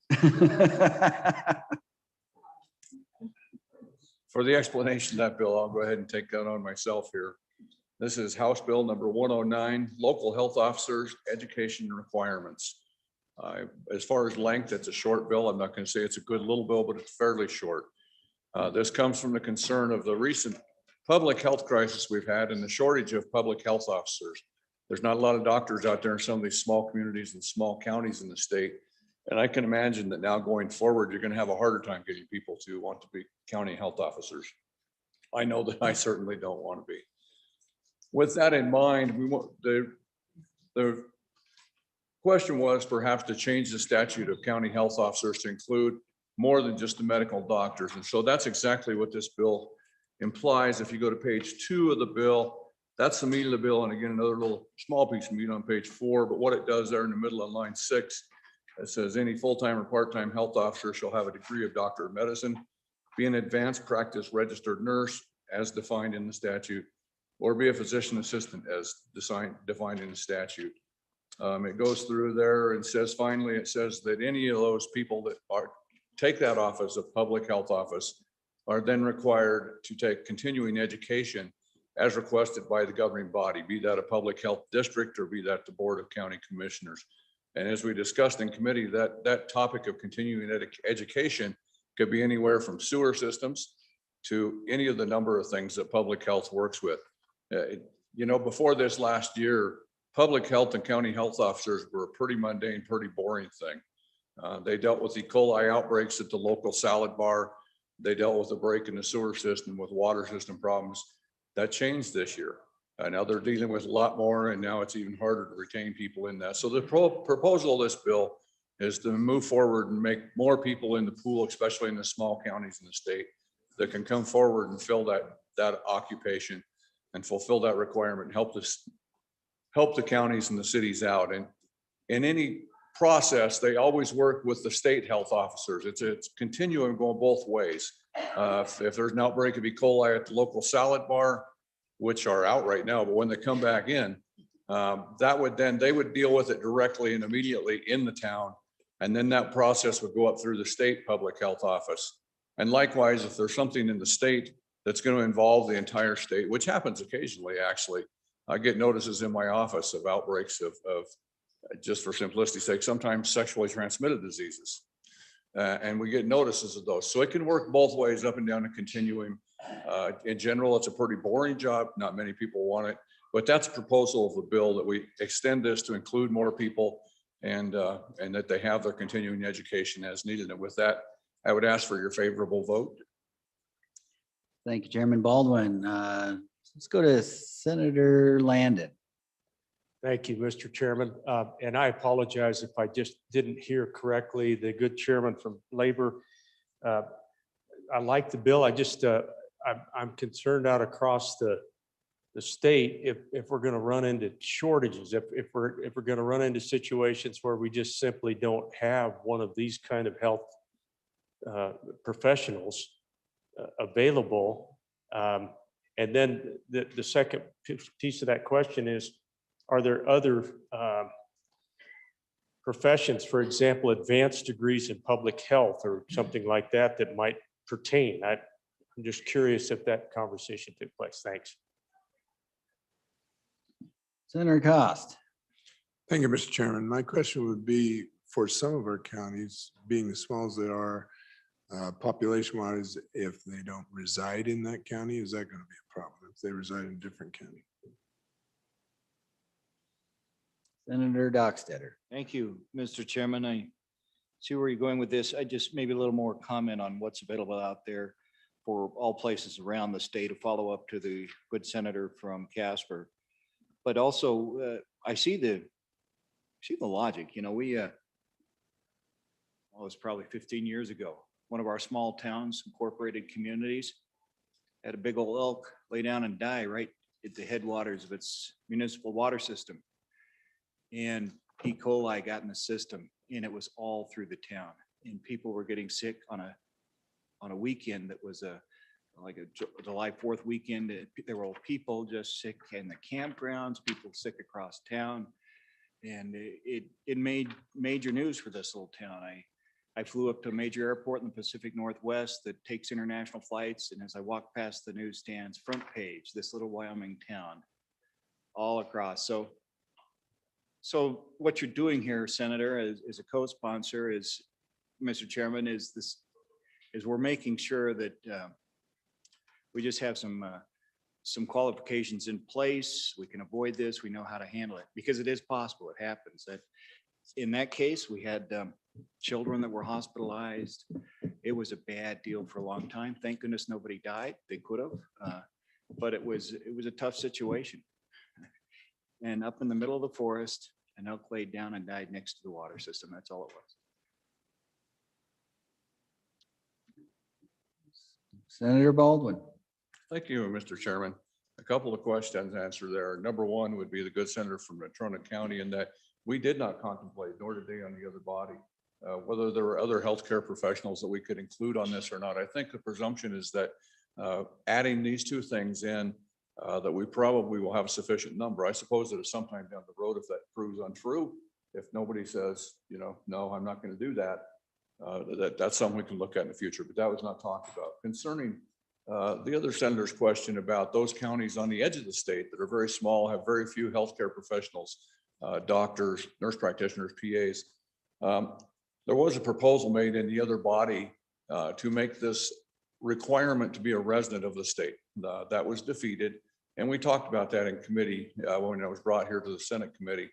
And the thought was this, at least in one or two counties in the state where they didn't have anybody in the county, or at least doctors at the time, that could do it, that they did have somebody that resided across the border on the other side of the state. In one case, I believe that the doctor had actually lived in that community before, but had moved across the border. So they were resistant to wanting to change that to be a resident, because that further restricts it.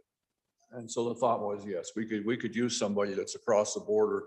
They would have to meet all the same qualifications with the county commissioners. They'd have to be selected and have all the continuing education. Concerning an elk in this water supply, I've asked the vice president not to hunt up near the president's house, but he does it anyway. And he's gone, so I can say that. But I think that answers all the question. I think right now we're just trying to address what is potential a bigger shortage than even what we have now. And I think in the future, we may have to address it again if it becomes a shorter supply. Let's go to Senator Hutchings first. Thank you, Mr. Chairman. I'd like to have privilege of the floor before we vote. Privilege is yours. I'd like everybody to look up above the president's seat. We have 3 visitors here. We have 2 that are very, well, one is very special, very, very special, and 2 are special to me. Go ahead and stand up. My husband to the left, and we have Mr. and Mrs. Andrew Brunson. They were missionaries in Turkey for 24 years. And during a coup attempt, they were imprisoned. Noreen Brunson for 13 days, or captured and released after 13 days. But Mr. Brunson received 3 life terms plus 35 years. And by the grace of God, he's with us today. Here he spoke at a Wyoming Pastors Network last night, and several of you got to hear him speak. I'd like to welcome him not only to Cheyenne, Wyoming, but to the Senate.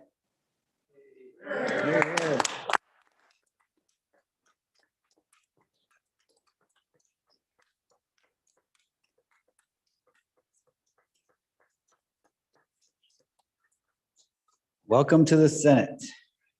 Thank you, Senator Hutchings. Let's go back to Senator Scott. Mr. Chairman, question on the personnel that might be used here. Have we considered adding doctors of veterinary medicine to this list?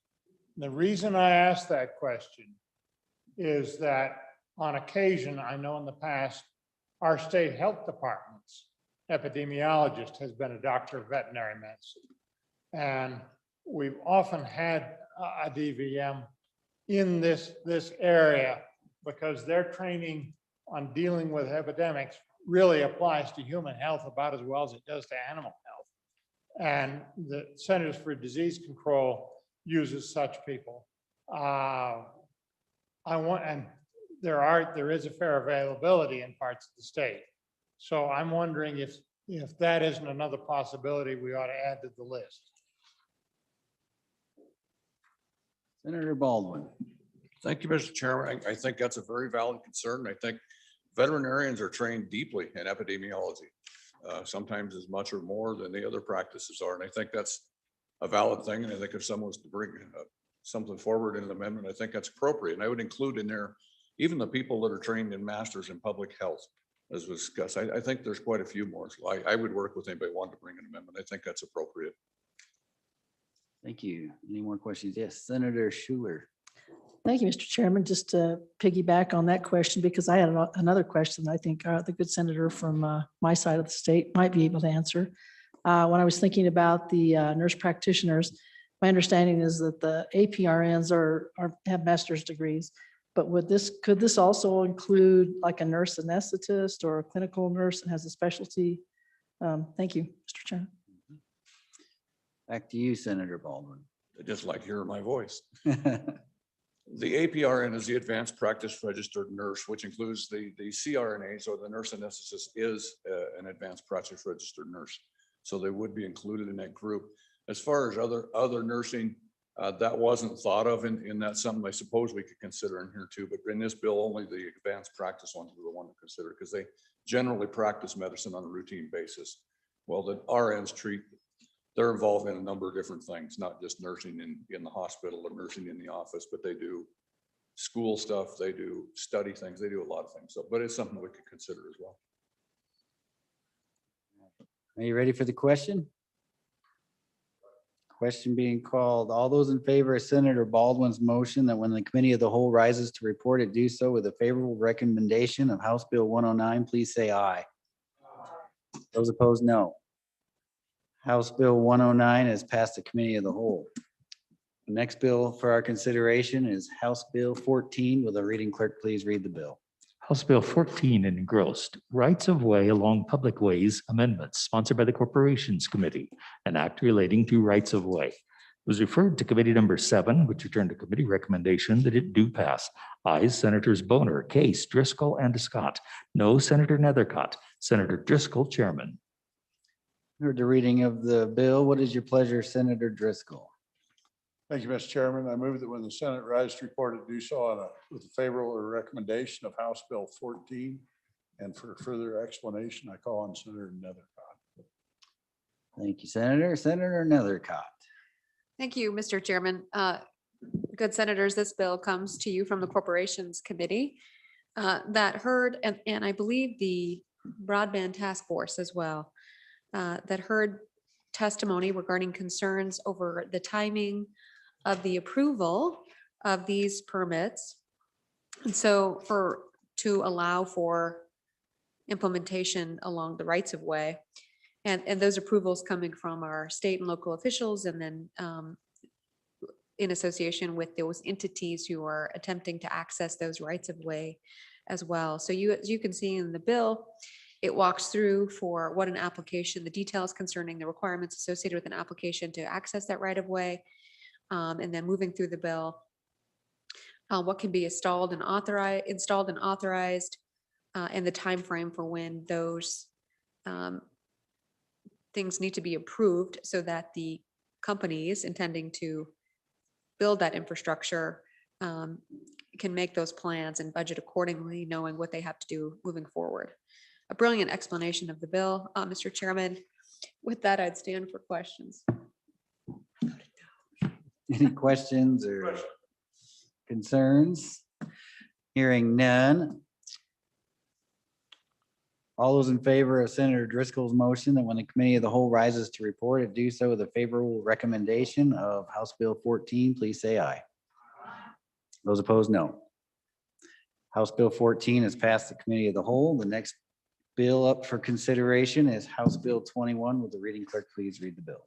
House Bill 21, Wyoming National Guard Preference for Education, sponsored by the Transportation Committee, an act relating to Defense Forces and Affairs, was referred to Committee Number 8, which returned a committee recommendation that it do pass. Ayes, Senators Anderson, Furphy, Landon, McEwen, and Pappas. Senator Landon, Chairman. You've heard the reading of the bill. What's your pleasure, Senator Landon? Thank you, Mr. Chairman. I would move that when the committee of the whole rises to report it, do so with a due pass recommendation on House Bill 21, Wyoming National Guard Preference for Education. And for an explanation of the bill, I would ask that you call on the good senator from Albany County in the front row. I will call on that good senator from Albany County. There he is right there, Senator Furphy, my desk mate. Thank you, Mr. Chairman. The concern for the Wyoming National Guard is retention of fully trained soldiers and airmen.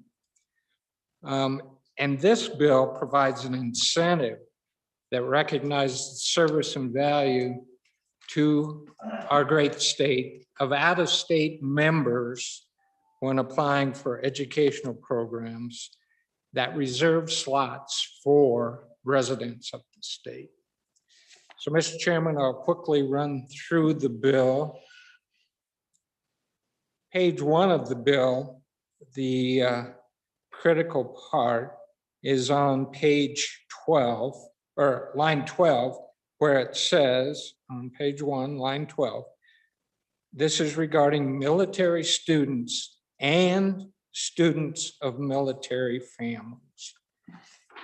And if you go to page 2, what it's regarding is admission to academic programs either at the University of Wyoming or the community colleges or technical schools that gives a preference to residents of Wyoming. So what this allows is those military members that either have family members or themselves that want to apply for advanced education, and these schools or university, etc., gives preference to residents. This allows them to qualify as residents. But if you look at line 13, it says this section does not apply for calculating tuition or fees. So they still don't get residential fee benefit, but at least they get preference for entering the programs. So with that, Mr. Chairman, I'll stand for questions. Thank you, Senator. Any questions for Senator Furphy? Did a good job. I don't see any. Are you ready for the question?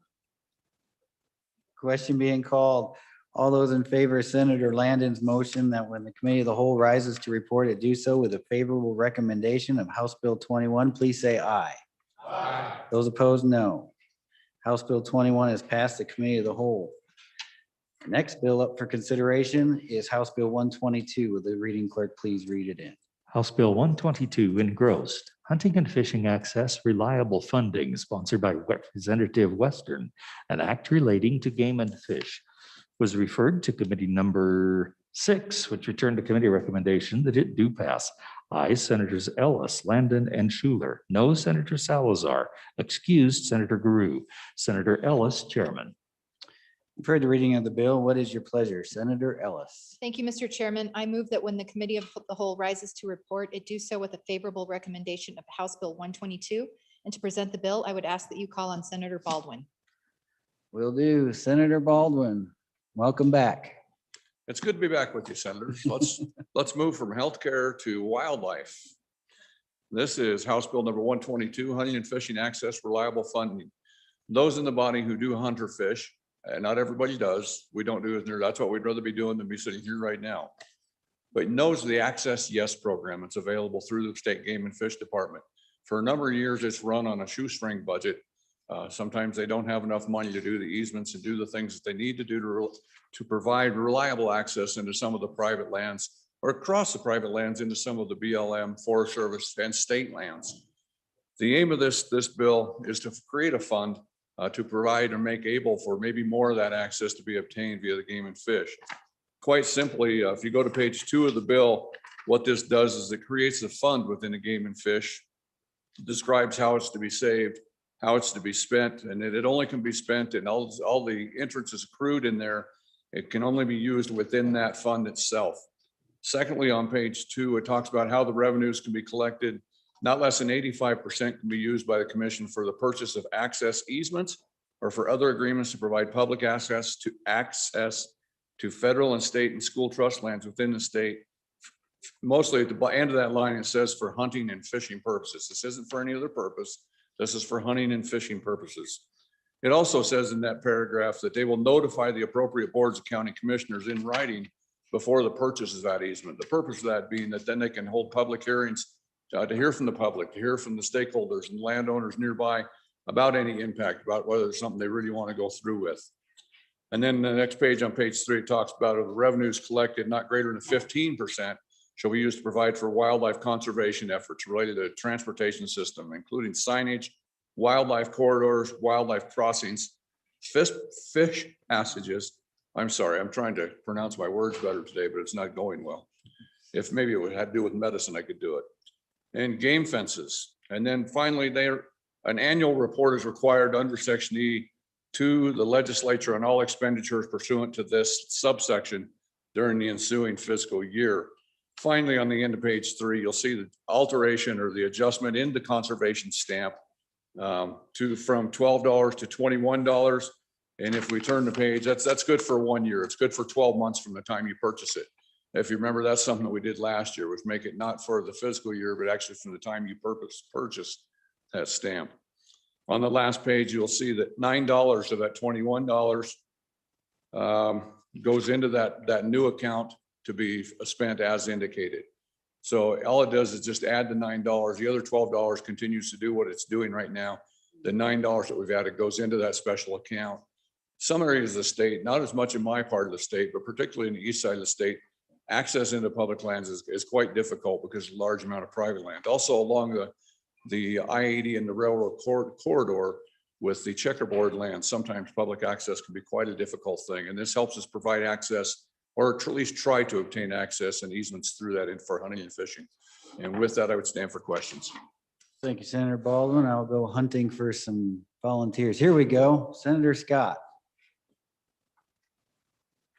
Mr. Chairman, in our ranching operation, we have about 2/3 of the ranch that I'm on in a thing called the Muddy Mountain Hunter Access Area, where the Game and Fish pays us for access, and we then allow it. A number of our neighbors do the same thing, and they've assembled quite a block of land.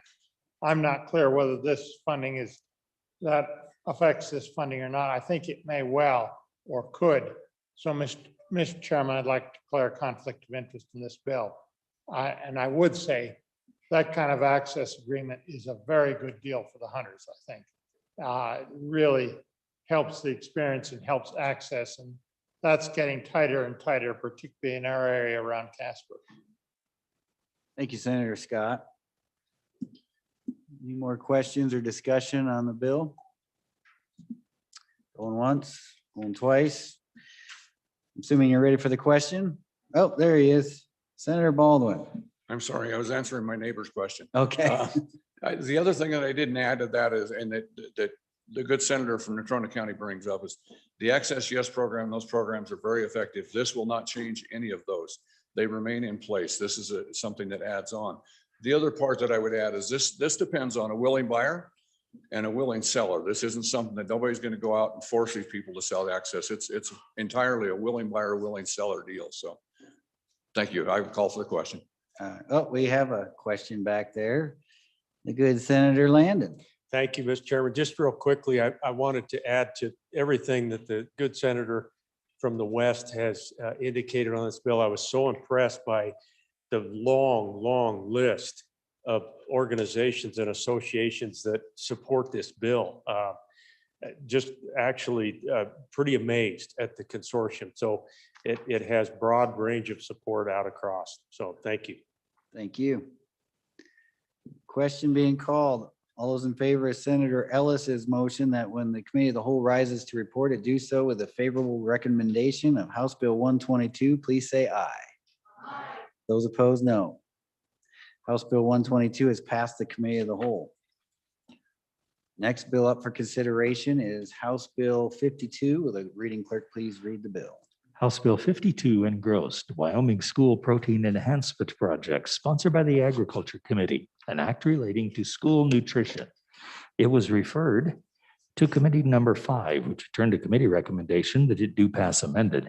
Ayes Senators Boner, Bouchard, French, Cost, and Wasserberger. Senator Boner, Chairman. Was re-referred to Committee Number 2, which returned to committee recommendation that it do pass. Ayes Senators Guru, Kinski, and Perkins. Excused Senator Hicks. Conflict Senator Steinmetz. Senator Perkins, Chairman.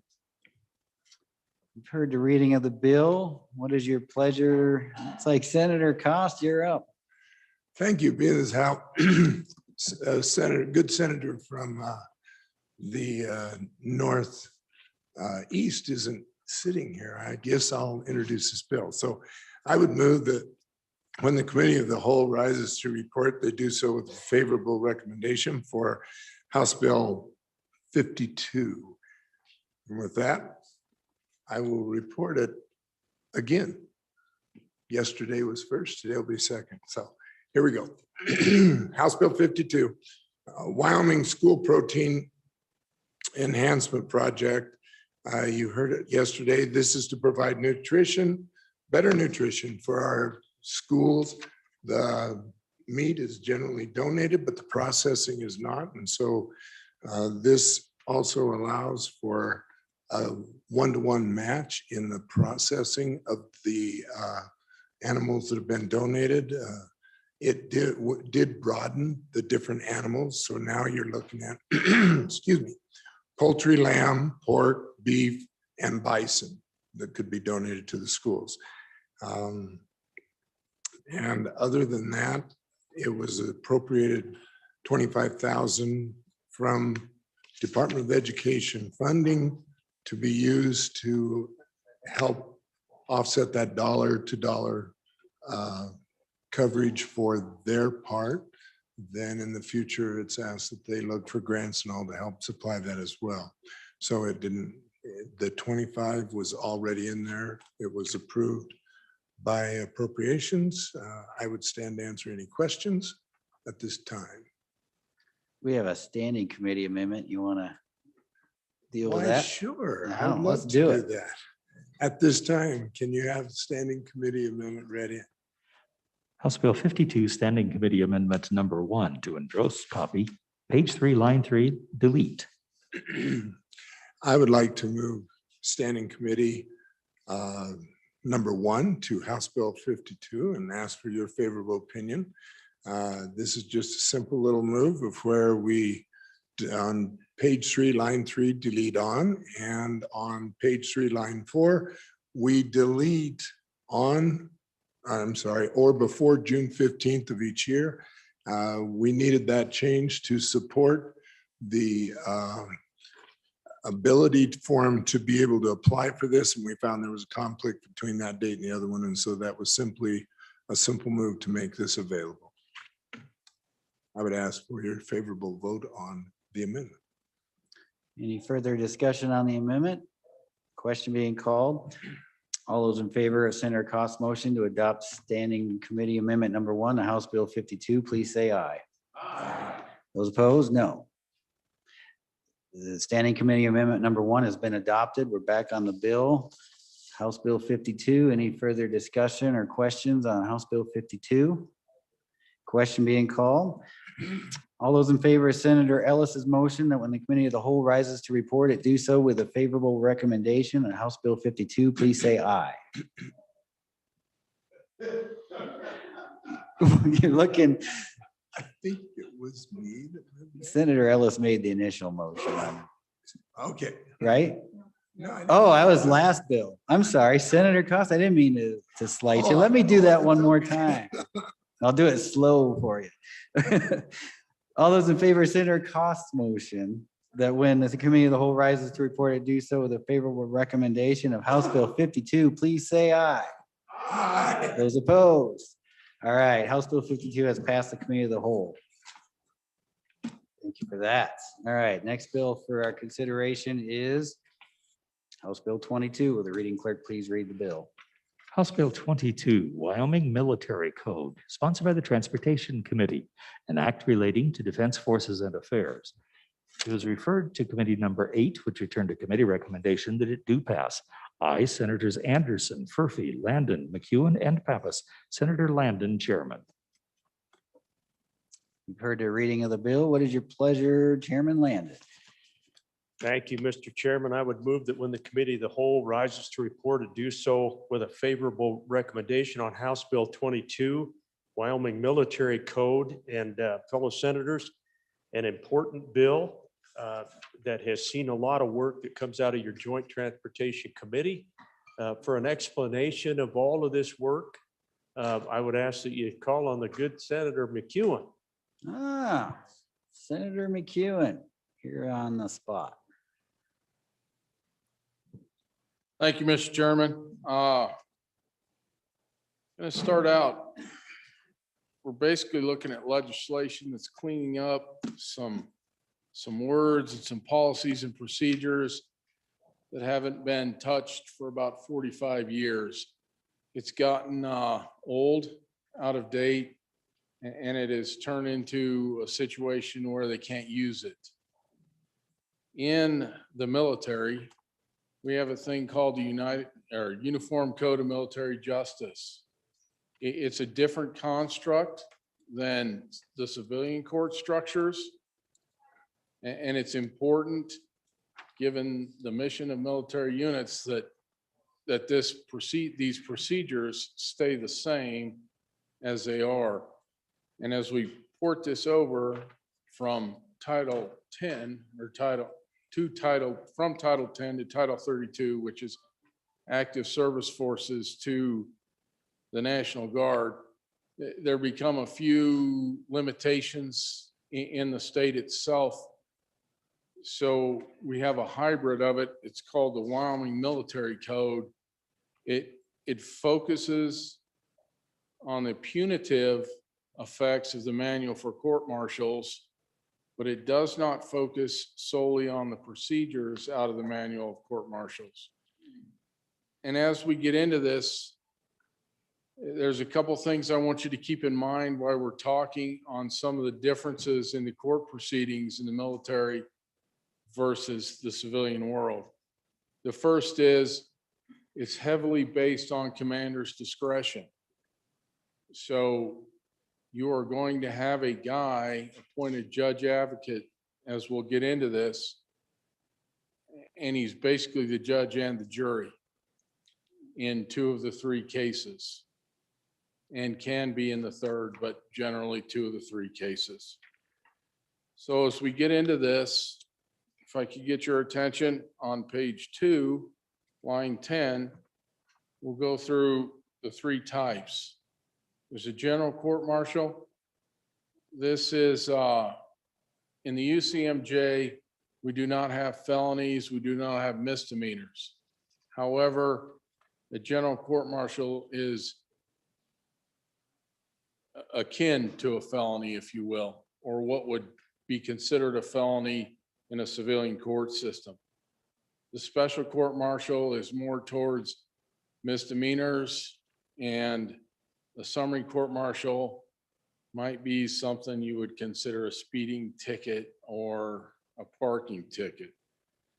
So as we go through this and they set the rules back up, the first thing they're looking to do is make the state adjutant general responsible to promulgate and publish the rules covering the military courts. The extent and provisions that are not inconsistent with this chapter, in other words, the front end of the manual of courts martials, he's going to have the ability to rewrite a few of the rules as long as he stays constitutional. He cannot get rid of the punitive articles, however, for the court martial itself. A lot of the penalties in the military system are rank-based. In other words, I can take a percentage of your pay for a certain amount of time instead of a $500 to $1,000 fine, if you will.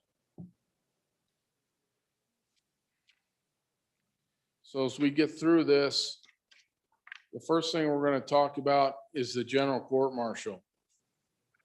The general court martial is going to require basically a judge, or what we would call a judge advocate general out of the JAG Corps. And at this time, there's a standing committee amendment that I think would be appropriate to be read in. Reading clerk, please read in the standing committee amendment.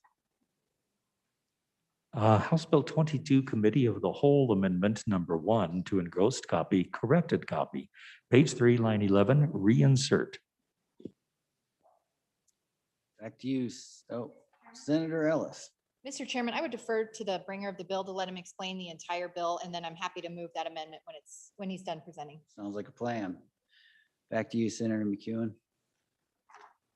Thank you, Mr. Chairman.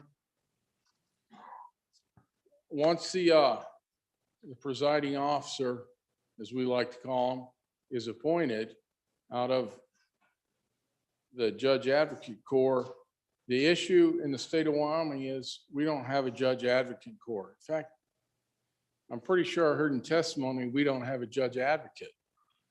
So if we wanted to go to the court martial, we would have to find a Judge Advocate somewhere, or the equivalent of. And that's where some of the rules we're going to go over, we're going to allow the adjutant general to define.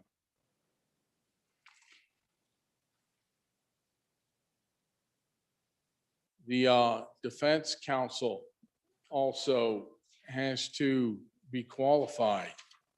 In other words, they have to understand the punitive articles of the military court martial manual, and they have to be affluent in how they process rules of evidence, which is different. There's quite a few differences. So as we look to that, it's kind of why I want to bring the amendment in now. But I can circle back to that. Once the court martials begin, on a general court martial, many different punishments can be delivered down everywhere from taking some money, and it can get all the way to jail time. Well, one of the changes in this, or one of the requests in this, is that we're going to use the work in concert with the county prisons if we need to do time. Senator Ellis. Mr. Chairman, could you ask the individuals at the back of the room to maybe move their conversations elsewhere? I'm having a hard time focusing on the presenter. Yeah, it is getting pretty loud back there.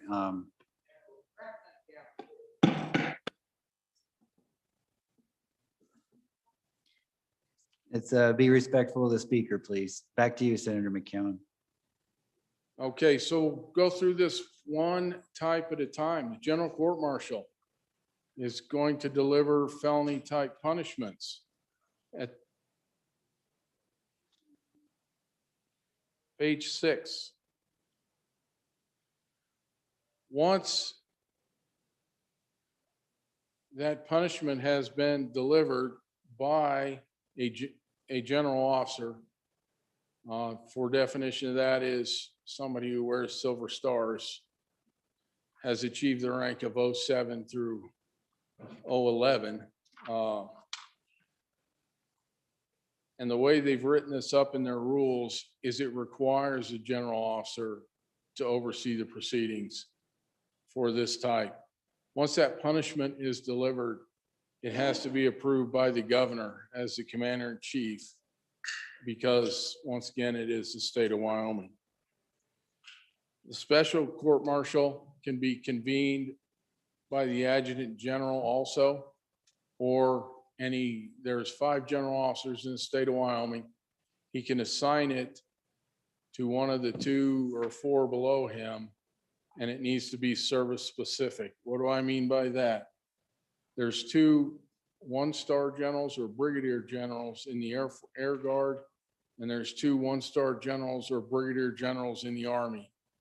If the soldiers being brought up is out of the Army National Guard, the convening authority needs to be the Army Brigadier General. And if it's an Air Force or an airman, it would be an Air National Guard General. And that's the rules for the special. The summary court-martial. Summary court-martial is an administrative type punishment.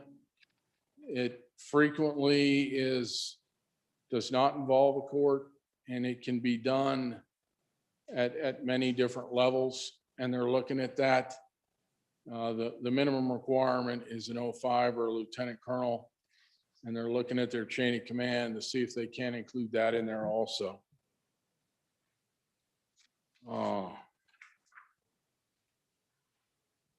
If we could go to page 9.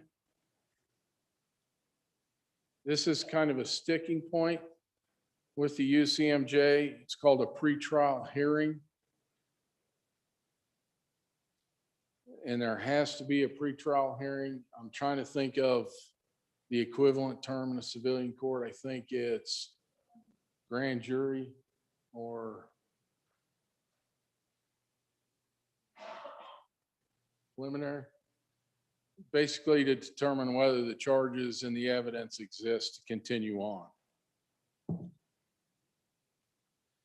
If we go down, no sentence of dismissal from service or dishonorable discharge imposed by a Wyoming National Guard court-martial shall be executed, and this is a key point, until it's approved by the governor. So once they've conducted these proceedings, it goes to the commander-in-chief for final approval. Almost want to ask if there's any questions so far.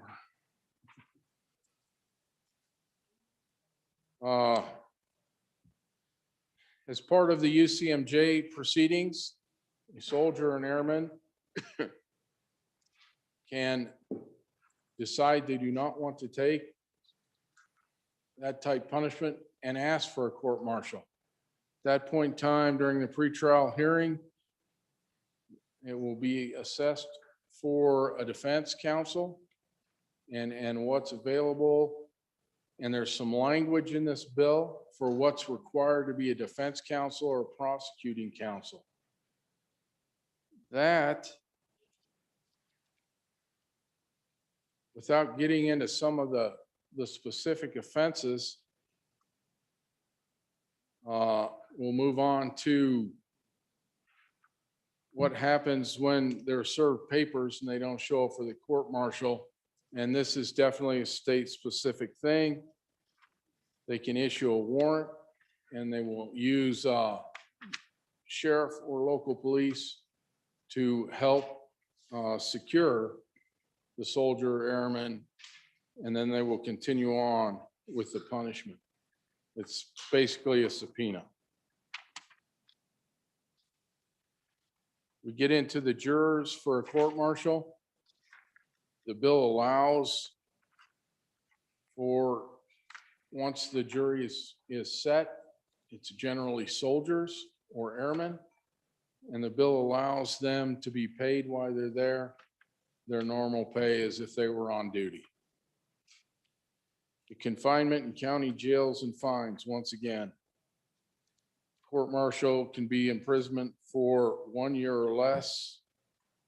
Then they would go to the county jail. If the sentence is larger, they would be sent to the state penitentiary. And I think at that point in time, I'd like to stand for questions. Thank you, Senator. Are there any questions for the good senator? Oh, we have a couple. Looks like Senator Hutchins. Thank you, Mr. Chairman. This is just a clarification. I wasn't sure if I heard that the AG acts as the judge and the jury. And then later on in the bill, the AG also promulgates the rules. So it seems like he's the judge, the jury, the rule maker. I just want to make sure that's not what I heard. Thank you, Mr. Chairman. Thank you, Senator. Any more questions before we go back to the good senator? Not seeing any. Go ahead, Senator McEwen. I probably wasn't real clear on that as I was describing the Uniform Code of Military Justice, which is different than the court-martial. The AG during the UCMJ process sits down with the soldier, hears the case, and decides the punishment. Once it goes to court-martial, then it goes into the regular court proceedings. Thank you, Senator. Senator Ellis. Thank you, Mr. Chairman. I believe the presenter of the bill had the bill read in, but I just want to make sure we did the corrected copy. So I would ask that Committee of the Whole Amendment number 1 to House Bill 22 be read in. House Bill 22, Committee of the Whole Amendment number 1 to engrossed copy, corrected copy, page 3, line 11, reinsert.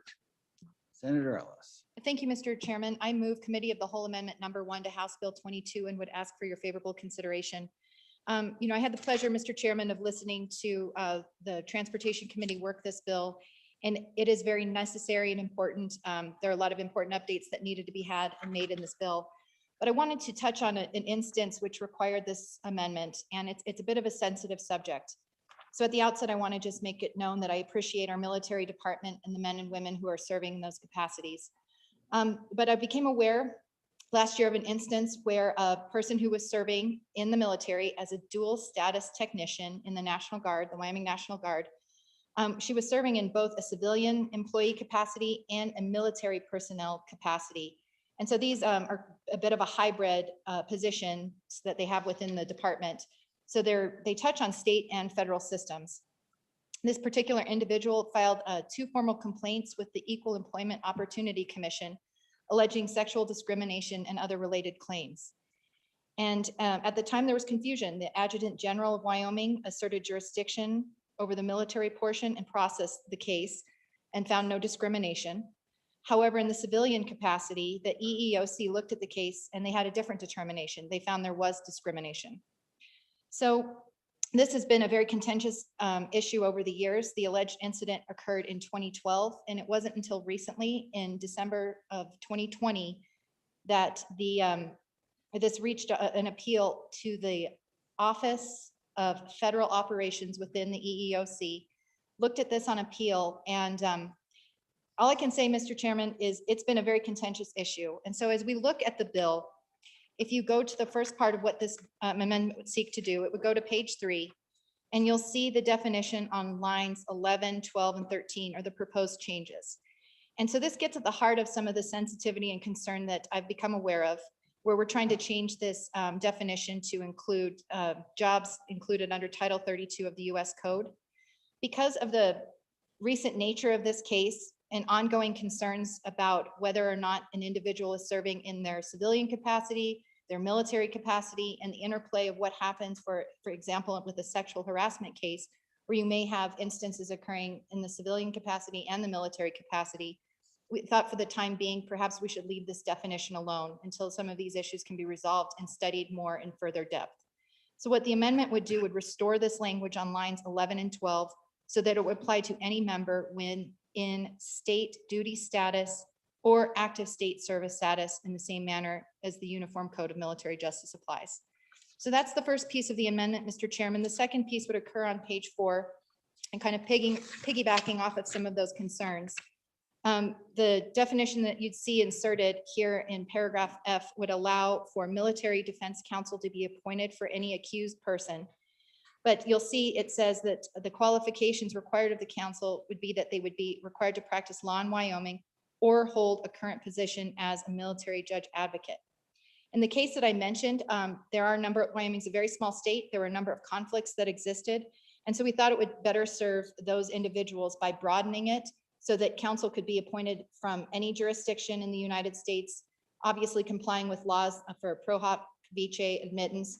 That allows an attorney who practices and is licensed in another state to come to Wyoming and practice for that specific purpose, as well as retain the ability to allow someone who is holding a position as a military judge advocate to also serve. So that's the amendment, Mr. Chairman. I'm happy to answer any questions. Any questions? Senator Landon. Mr. Chairman, thank you. That was a lot on an amendment that does make some changes, Mr. Chairman. So as we follow along, I would just say this, very appreciative of the sponsors of this amendment for coming to me. We visited about it, and quite honestly, Mr. Chairman, particularly the first 4 lines of the amendment, I cannot attest to what the reaction will be from our military department. That's not necessarily a thumbs up or a thumbs down. It's simply that I will try to get whatever that reaction is and what the reasoning was for this original suggestion for the language in the bill. Regarding the second part of the amendment, my sense is that that's a terrific amendment to the bill. I think it makes a lot of sense. I would just say that certainly vote the amendment up or down, but I cannot say, what the reaction is going to be on the other side. I will tell you, Mr. Chairman, that I will get that as best I can as the bill moves forward. This is a very complicated and detailed bill for sure. Thank you, Mr. Chairman. Thank you, Senator. Senator Ellis. Thank you, Mr. Chairman. And I want to appreciate the chairman of the Transportation Committee. He's been aware of my concerns. We visited about these particular issues. In doing my due diligence, I did reach out to the presenter of the attorney who has presented the bill during the committee meeting. I think that their attempt on adding some clarifying language on page 3, that was their intent. But the response that I received was reverting to the current language would be fine. That's the email I'm reading. And then on the separate part, the concern they had in an initial draft of the amendment that I sent was there was no mention of a pro hoc vice requirement. Certainly that's an additional barrier, but we thought it would be appropriate. Of course, if a Wyoming counsel is available, they don't need that pro hoc vice. So I did tinker that amendment to respond to the concern that the military folks raised. I hope that answers your question. Thank you, Senator. Senator Nethercott. Thank you, Mr. Chairman. I do think on the amendment lines 1 through 4 really does expand the scope and the effort for the purpose of the bill. I think probably getting a candid answer concerning that issue will be difficult as a result of the sensitivities concerning that one specific matter. On lines 6 through 11, I find the language in the bill and in the amendment confusing because where a lawyer can practice is dictated by the rules for lawyers, not in statute. When I look at the language of the amendment, counsel shall be licensed to practice law in any jurisdiction within the United States, comma, complying with the Wyoming rules of admission to appear pro hoc vice as needed.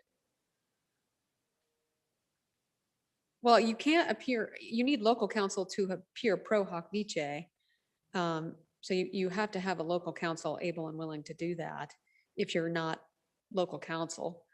Two, there's other methods to appear other than pro hoc vice. And I think it probably is prudent to strip all of those requirements out of the bill and just leave it to the lawyers who have ethical obligations for where they can and cannot practice. And that would be probably the better course. Just some concerns about that and against the amendment. Senator Ellis. Thank you, Mr. Chairman. On and for the amendment, certainly we can look at clarifying language that would tighten up some of the concerns addressed by the previous speaker. But the point that's made is this: if we were to pass it without the amendment, the council is limited to those who have practiced law in Wyoming. And the feedback that I've received and that I've been made aware of is that council's not always available, especially if you've got someone, if you're wanting to find someone who's got a little bit more of the nuance understanding of the difference between when a person is serving in their civilian capacity, when they're serving in their military capacity, the implications of the US or the UCMJ. So, Mr. Chairman, I'm happy to work on a refining amendment, but I would ask that you consider adopting this amendment on committee of the whole. Senator McEwen. I think we need to address a couple issues in the amendment. I'm not sure what was meant by state status. Basically, they're called technicians. They go to work for the Guard Monday through Friday. They're paid on a GS wage construct. They're basically like any other state employee. The uniform is just a bauble or a decoration. During that Monday through Friday, they are no longer part of any military service. They're part of the state of Wyoming. During that time frame from Monday through Friday, they do not fall under the Uniform Code of Military Justice and such can't be prosecuted or disciplined nor receive any of the protections guaranteed. During that Monday through Friday week, if they want to file a complaint, it has to go through the same process as any other state employee with the state of Wyoming. Now, those same soldiers have a requirement, and they're called M-Day soldiers, for multiple unit training assemblies. They go to these training assemblies, and once they hit that part, then they are no longer protected by the state of Wyoming or under that set of laws. They are under the Uniform Code of Military Justice. So it's critical to keep these things defined because it is very, very confusing. Another subclass in this group is active guard and reserve. Now, an active guard and reserve individual is paid like they're on active duty. They are, however, Title 32 with the National Guard, but their Monday through Friday work week, if they're labeled AGR, they do fall under the UCMJ or the Manual for Courts Martials. So as we work the amendment, I think we probably need to include some of that language in there so it's understandable, and I'd be more than willing to help. Thank you, Mr. Chairman. Further discussion on the amendment, Senator Anderson, and then we'll go to you, Senator Pappas. Mr. Chairman, on and against the amendment, as we understood it, the lawyers that they were going to use could be from out of state, but they would be qualified to practice law in Wyoming. To include admission to practice law in Wyoming. Now, that doesn't mean that they can practice law in every state in the union. That's an awful high bar to raise. They would have to do a lot of work to get qualified in every state of the union. And that's what this amendment is saying, is they're going to be qualified in every state. And we don't need that. We just need some of our bordering attorneys to help us with ours when we're overloaded. So we don't need somebody who's qualified in every state of the union. We need them just to be qualified in Wyoming, and that can be a multitude of people from surrounding states. So on and against this amendment. Thank you, Senator. Go to Senator Pappas, and then we'll go back to you, Senator McEwen. Thank you, Mr. Chairman. I actually bounced this off the senior counsel at the Wyoming Military Department. And while they obviously didn't have this language in the bill, when they brought it to us, they actually are okay with the amendment. And I've just been texting with the senior counsel, and they can live with it. Senator Hicks. Oh, Office, could you please speak into the microphone? thank you. I appreciate the admonishment there. No, so I've been in contact with the senior counsel of the Wyoming Military Department, and while they say they don't necessarily need it in the bill, they are okay with the amendment. It could be improved. Like all of us. We'll go Senator Nethercott, then back to the good Senator. Yeah, Mr. Chairman, thank you. They're really nice over there, sometimes too nice. And so I think what's happening for them is often what happens with the public defender's office. So you get 5 or 6 airmen who get in trouble in the same event. And so disciplinary action, criminal action goes against them. There's a conflict within the primary public defender's office. They can't represent all 5 or 6 airmen at the same time because of conflicts associated with representing co-defendants in a case. So they need to hire outside counsel to represent the co-defendants. As you may recall, there was litigation concerning this issue out of the county in the northeast of our state, in friction with the judges and the public defender's office about appointing some of these counsels. Essentially the Supreme Court and the legislature said, figure it out. And there are ways for a public defender's office, same similar office in the military department, can get a list of qualified defense lawyers who can also work with out-of-state counsel to pro hoc in and other methods to come into the state to practice. Plenty of tools in the toolbox for that. But they just need to have a list of qualified individuals to call on when those conflicts occur. Or working with the state to the south of us guard and accessing those resources there and having some type of a relationship when those conflicts occur. Not particularly, that's my understanding. I think there's many ways. Putting this in statute, I think, is dangerous and unnecessary, again, because the rules associated with lawyers, trump what the statute says, interestingly enough. So my ethical rules and the rules that apply to my license, even if the statute authorized it, I'm not sure that I'd feel comfortable doing it. So you have a real conflict there that doesn't make a whole lot of sense to me. Again, I think they're real nice. All right, let's, sorry, Mr. Senator McEwen, but I'll go back to Senator Pappas for a rebuttal on that. Senator Pappas, do you want to go? No? Sure. Okay. Yeah, I'm not going to rebut that. Okay. I just wanted to clarify what I said earlier. The Wyoming Military Department, the senior counsel said they just soon not have it in the bill. They're great with the bill the way it is. If we passed it, they can live with it. But if we passed it, what they want is that all the other changes in this bill to happen. It has to. They don't want to. They need that to work. But anyhow, I personally will not vote for this change. But I just wanted to be clear that the military department is not in favor of the amendment.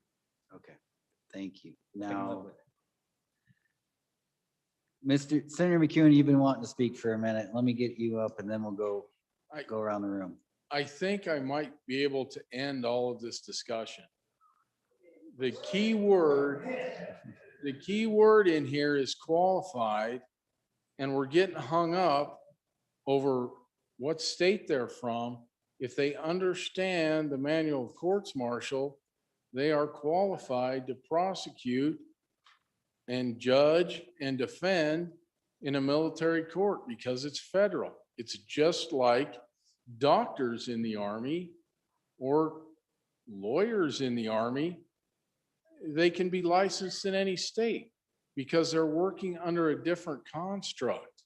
Once they are qualified to see the military courts martial, it doesn't matter if they're from Hawaii or Scotland, because that set of rules and those set of qualifications are the same everywhere. In other words, if I get in trouble at Fort Hood, Texas, I'm probably going to get the same punishment as if I do the same thing at Fort Benning, Georgia, if it was the same commander. There's many other factors in there, but I think we should focus more on qualified and get a definition of what those qualifications are. And then we won't be worried about, are we bringing in a lawyer, pro quid, whatever, and that stuff. We're bringing in someone who's qualified to oversee military courts martials. And that's really what I had to say. Thank you, Mr. Chairman. Go to Senator Ellis and then Senator Landon. Thank you, Mr. Chairman. To clarify, this doesn't say that the attorney has to be licensed to practice in every state. It says any state. I don't know one person who's licensed to practice in every state. I'm trying to work off the existing language that was required. Read it on page 18 lines, or excuse me, page 4 lines 18, 19, and 20. The qualifications required of counsel shall include admission to practice law in Wyoming. That's a very narrow application. So what we're trying to do with this amendment is to broaden that to the prior speaker's point. If you have familiarity with the UCMJ and the military code, and you've got your bar, you've been barred in another state, pro hoc vice means you're coming into Wyoming for the limited purpose of representing a client on that issue. Doesn't mean you can set up shop and start representing everybody in Wyoming. That's pro hoc vice means. And that's the intent of the amendment. To the point about whether or not there are other ways of coming in, that's fine. We can clean that up with the subsequent amendment. But that's the purpose of this, is to try and broaden the pool of people who actually have expertise and familiarity working on these cases to come into Wyoming to practice for that narrow exception. So I just wanted to offer those two clarifying points. You know, and then this notion that the military department's nice. What am I supposed to do, Mr. Chairman? I had questions about an amendment. I took it to the military department. I asked for their feedback. They provided me feedback. I incorporated into the amendment. We work with professionals all the time. It's their job to provide honest feedback. And if we're going to cast doubt on that because of their personalities, I don't know if these people are nice or not. I can tell you it's their job to provide feedback when the legislature asks of it. And that's the interaction that I've had. I would agree with my colleague from Laramie County that this is an important bill. I can tell you that I've had requests to kill the entire thing. And I don't want to do that because a lot of work and time has gone into what's before us today. But can we improve on work? Absolutely. And that's why we're elected and that's why we're here. So I would ask that you pass the amendment, and to the extent we need to revise some of the language on a second reading amendment, please know I'm willing to do that. And I'm happy to reach out to the very nice folks at the military department. Thank you, Senator Ellis. Senator Landon. Mr. Chairman, I know you're coming close to wrapping up, and with great respect to the bringer of the amendment, I didn't intend to jump up after, but I only to say that if you haven't received one of the summary sheets, I have a couple of them left, and I think that hopefully you will find that useful as you work through the bill. So please reference that at your leisure. And regardless of how the amendment goes, Mr. Chairman, I will work to provide feedback on second reading if the bill goes through. So thank you. Thank you. Go to Senator Bouchard. Thank you, Mr. Chairman. There's a lot of things that are tied to this, and that's why it's so important. And I personally, I just don't want to discuss all the stuff that I've seen in the court cases I've seen, but this is about defense. This is about defense lawyers. I mean, when you look at how this works, you can't find a defense attorney necessarily here. I just, unless I'm totally wrong, and I want to be clear, because that's what we're looking at. We're looking at the defense when somebody has to get an attorney.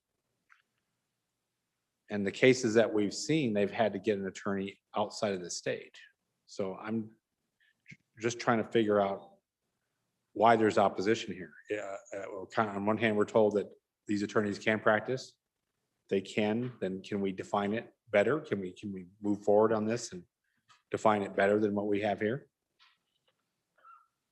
Senator Perkins. I hate to wade in on this because I'd really like to finish this up, but just the way this works, ladies and gentlemen, is in any court, in any case, you can hire the counsel that you need and hire the counsel that is experienced, but you don't need a statute to do that. The reason you don't need a statute is, let's say that I have, and let's say that I've been charged with some kind of white collar crime that there's just not anybody in Wyoming that really does that. And I want somebody else to come in and represent me. I don't need a statute to do that because the court has a set of rules and procedures by which someone who I can go out and find the attorney that I want, I can hire them and I can bring them in, and under the rules of the court, they can be admitted to practice and represent me. We don't have to have a statute that does that. And so quite frankly, what we ought to do is defeat the amendment and bring another amendment that eliminates all of subsection F, because you don't need it, because the military court already has this process in place. And the military court will assess that, and the military court needs to see someone who has the experience and the ability to defend this person and give them all of the process and all of the counsel and a vigorous defense to which they're entitled. And all we're doing is we're getting in the way with both the amendment and the F in the bill. But we just don't need it. Everything else in the bill is very good. This is just superfluous, and it's out of our lane, and we ought to fix it. Thank you, Mr. Chairman. Thank you, Senator. Are we ready to dispose of this amendment? All right. All those in favor of Senator Ellis's motion to adopt Committee of the Whole Amendment number 1 to House Bill 22, please say aye. Aye. Those opposed? No. Sounds like the Committee of the Whole Amendment has failed. We are back on the bill. Question being called. Yeah, go back in time to see who moved this thing. Okay, all those in favor of Senator Landon's motion that when the Committee of the Whole rises to report it, do so with a favorable recommendation of House Bill 22, please say aye. Aye. Those opposed, no. House Bill 22 has passed the Committee of the Whole. We'll keep on trucking. Next bill up for consideration is House Bill 39. Will the reading clerk please read the bill? House Bill 39 engrossed Optometrist Practice Act amendments, an act relating to optometry sponsored by Representative Summers, was referred to committee number 7, which returned a committee recommendation that it do pass. Ayes, Senators Boner, Case, Driscoll, Nethercott, and Scott. Senator Driscoll, Chairman. Heard the reading of the bill. What is your pleasure, Senator Driscoll? Thank you, Mr. Chairman. I move in the Committee of the Whole rise to report it, do so with a favorable recommendation on House Bill 39, and for further explanation, I call on Senator Baldwin. Good friend Senator Baldwin's up again. Thank Floor is you, Mr. yours. Chairman. Well, let's talk medicine again. We'll talk wildlife later if we get that far. I present to you House Bill 39, the Optometrist Act. Many of you in this body have heard this before or heard something similar in your time here. I don't want to belabor a lot of the points. I just want to give you some key points and correct some numbers that I gave in committee yesterday. The Optometrist Practice Act has not been updated in 25 years. A significant number of changes have happened in 25 years. Among those things, the education and training of the optometrists changed significantly. Procedures have changed significantly. One of the key things, and I'll just bring it up first, is the pharmacological privileges. In 2014, hydrocodone, everybody that's been in this body more than 3 or 4 years is tired of me talking about narcotics and opioids. But in 2014, it was changed to a class 2 or a schedule 2 drug. Up until then, optometrists have been able to prescribe it as a schedule 3. When it was changed to a schedule 2, that excluded optometrists. It's still an important drug for them to be able to use when they do procedures around the eye and cause considerable amounts of pain. So that's one of the things that this bill does. It brings back in the hydrocodone to their availability to use it as needed. The other parts of pharmacological it brings in is such things as steroids, oral antifungals, and several other things that aren't allowed right now. Now, this is where I made a misstatement yesterday, and these pharmacological things that we're changing. Right now, there's 34 other states allow, and the other 11 states need a fix, just like what we're trying to do with the hydrocodone now. The oral steroids and oral antifungals and some of the other drugs, the oral immunosuppressive and pain relievers, there's 42 other states that have that authority. That brings us to some of the updated procedures that we'll note in the bill real quickly. There's two parts of this bill. One gives exclusions and one gives inclusions. Inclusions being we redefine or give an updated assessment or description of what optometry is. It hasn't been changed in a number of years. One of the things I noted in the Old Practice Act was the ability to sell eyeglasses door to door. I'm not sure that anybody does that anymore, but we took it out of the act. It's really not appropriate, but there's a number of things in the act that were not up to date. And this seeks to bring those things up to date and give proper language through there. One of the other things it does is the office procedures. And there's always some confusion when we talk about this. When we talk about laser procedures, laser does not equal LASIK. They're two different things, extremely different things. In the inclusion part of this bill, you'll note that optometrists are available to use 3 laser procedures. And they're very specific. And in the inclusion part of this bill, it's very specific what those procedures are. And at risk of mispronouncing something, I won't tell you, you can read the bill and see what those are. The second part of this bill talks about exclusions. It's very explicit and details what optometrists are not allowed to do. And if you notice, that's a fairly extensive list. If you look through your bill, it starts on page 4, continues on 5, continues on 6, and goes into page 7. Now, one of the things that we've heard concerns about is optometry doing injections into the eyeball. Eyeball is not an anatomical term, but it works for this body. They are not allowed. Absolutely, that is excluded. That is not allowed. Any other procedure outside of the laser surgery, those 3 things, is not allowed. Any surgery with a scalpel concerning the eyeball is not allowed.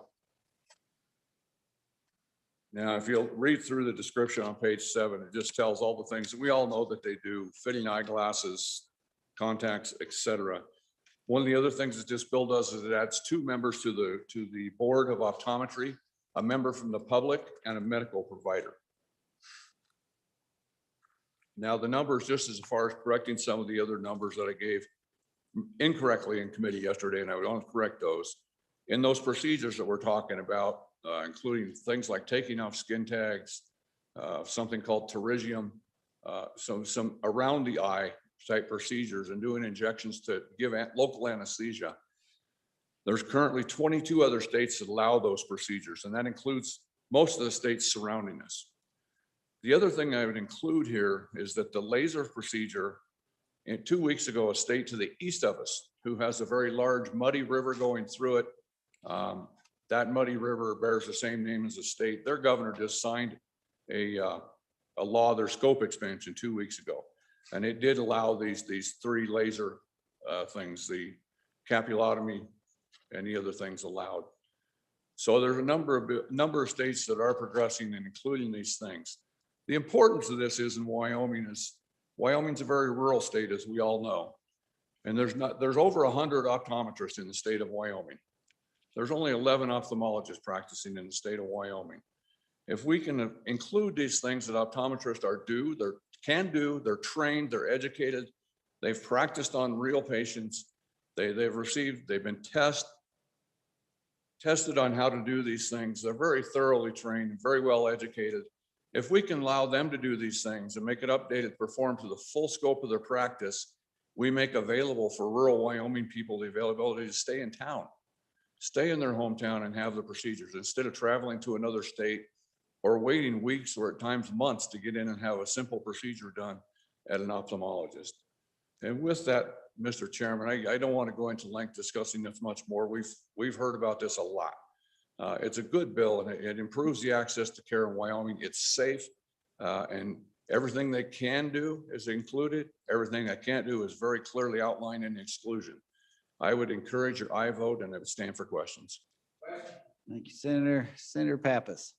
Yeah, thank you, Mr. Chairman. I do have a question, something that the good senator just mentioned that, and an issue I had with it the last time, okay? I was a no vote last time for one reason on these laser procedures, that at the time, it was never required that you ever had to work on live tissue. All they did were these procedures on models, on eyeball models. There was no clinical or no practicum where these optometrists were tutored or able to do the procedure with another colleague that would allow them to, practice this. So virtually how, in my mind, how would I like to be the first guy that, oh, I've never done this on a real human. But I just heard our good labor and health chairman say that they do this now on live patients. So when they're learning or when they're practicing. So if that's the case, then I'm going to be behind this bill.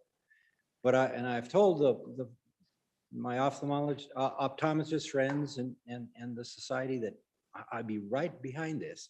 If they put in their law that they have to have some kind of practical experience doing this on live tissue before we let them do it. It only makes sense to me, but maybe they have. And so I didn't read the entire bill word for word, but I scanned through it and I didn't see that was required. And I was told last year, well, we're going to put it in our rules and regulations. Well, you know how that goes. I want to see it in black and white that it's a requirement that they have to work on live tissue. Thank you, Mr. Chairman. Senator Anderson. Mr. Chairman, on and against the bill. The interesting thing is out of those 100 or so optometrists, a lot of them were trained years and years ago. I talked to a few of them and they have no intentions of doing any of these procedures. The new students coming out of schools that have been working on those models and that kind of stuff, they think they are qualified to do some laser procedures. The problem that ophthalmologists say is that when you do those procedures, sometimes you have problems and they don't have any authority to do anything more. They would have to call an ophthalmologist to fix that problem that they just caused. So this expansion of their needs, there are 11 ophthalmologists in the state where they're well positioned around the state to make sure they can cover all the people in the state. They do cover them and they cover for each other if they need to. We have lots of ophthalmologists to take care of it. The training that these young tigers are getting, there's about 32 weeks on a few models, as opposed to 8 years that the ophthalmologist has to do. In fact, one of the ones I talked to is already a medical doctor before he went the 8 years to get his training on how to operate on the eye.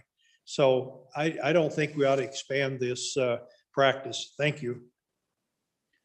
Thank you. Any more questions? Senator Schuler. Thank you, Mr. Chairman. I've been on both sides of the fence with this bill. I think I voted for it once and against it once. I feel very comfortable with where the bill is now.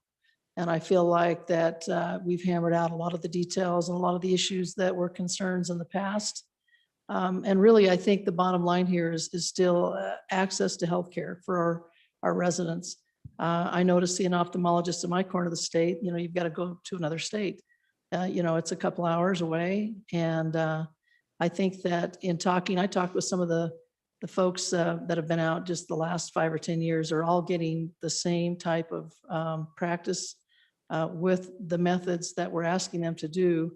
And they still have to answer to a board, which if there's any issues, I know I talked with one older optometrist who said, you know, I would never be doing any of these things because I don't want to go get the extra training that it might require.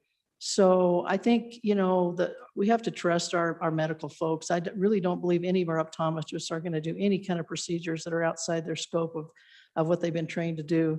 And I think quite often, I'll just speak for my own optometrist, if there's an issue, you know, then he will send you on to the ophthalmologist. And I think that's what they all do. And I do believe that, you know, it mentions in here about the laser surgery, the LASIK, the cataract surgery, those things are not allowed.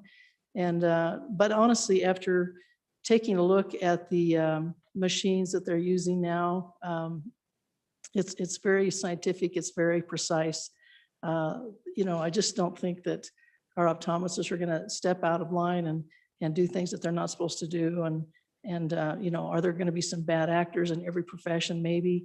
But I do believe that, you know, in order to stay in business, you've got to be able to be the best that you can be in your profession. And I just don't think that we're going to see anybody that's going to do something they shouldn't be doing. So I hope we'll take a look at this and think about all of our residents who don't have access, who live out in the rural areas, who may have to wait weeks and don't have the money to travel maybe to another state to get some of these procedures done. So I hope you'll get behind this bill, and I think it's where it needs to be now. I think it's been refined to the point where I'm very comfortable with it, and on and for the bill.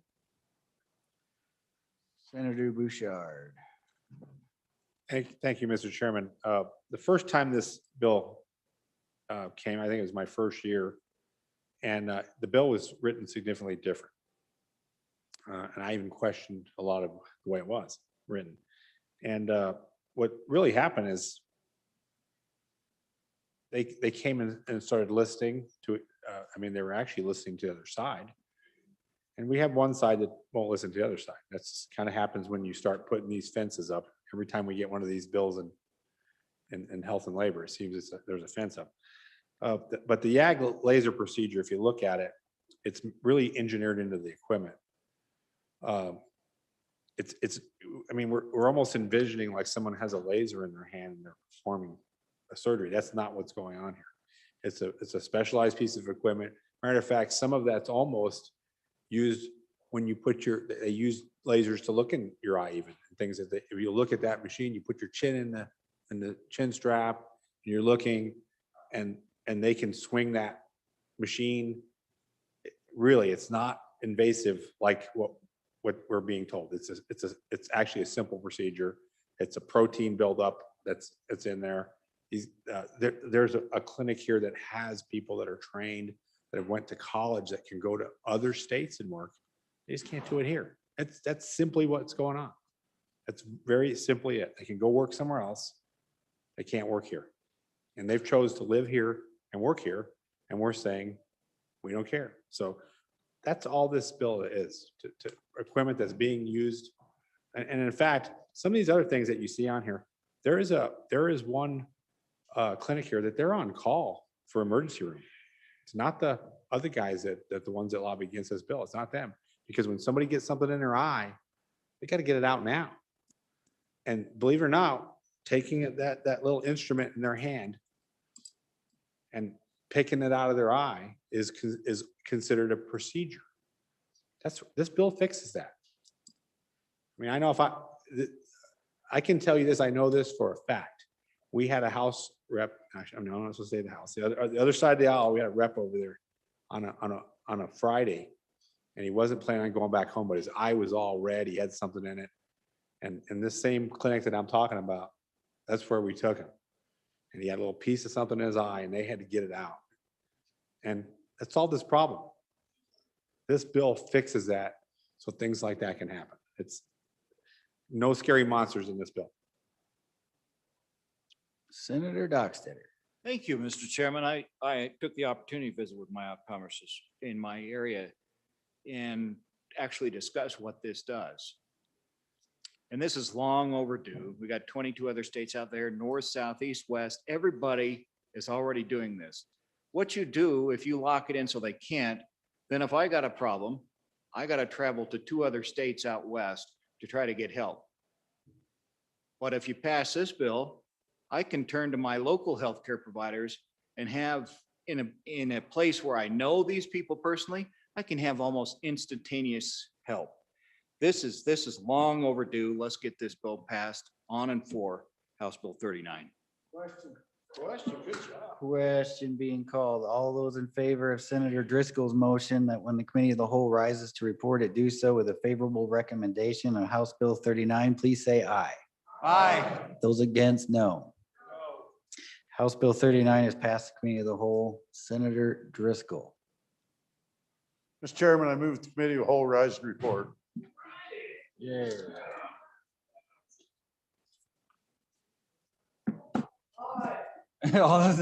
You've heard the motion. All those in favor, please say aye. Those opposed, no. No.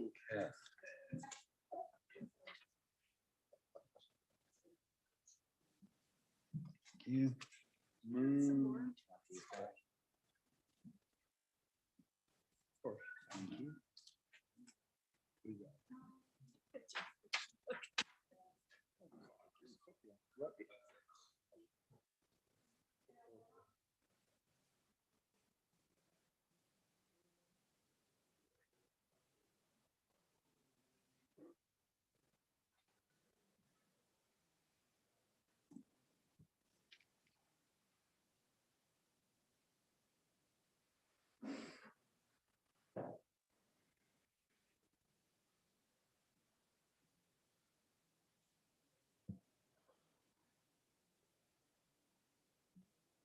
Reading clerk will read in the committee of the whole report.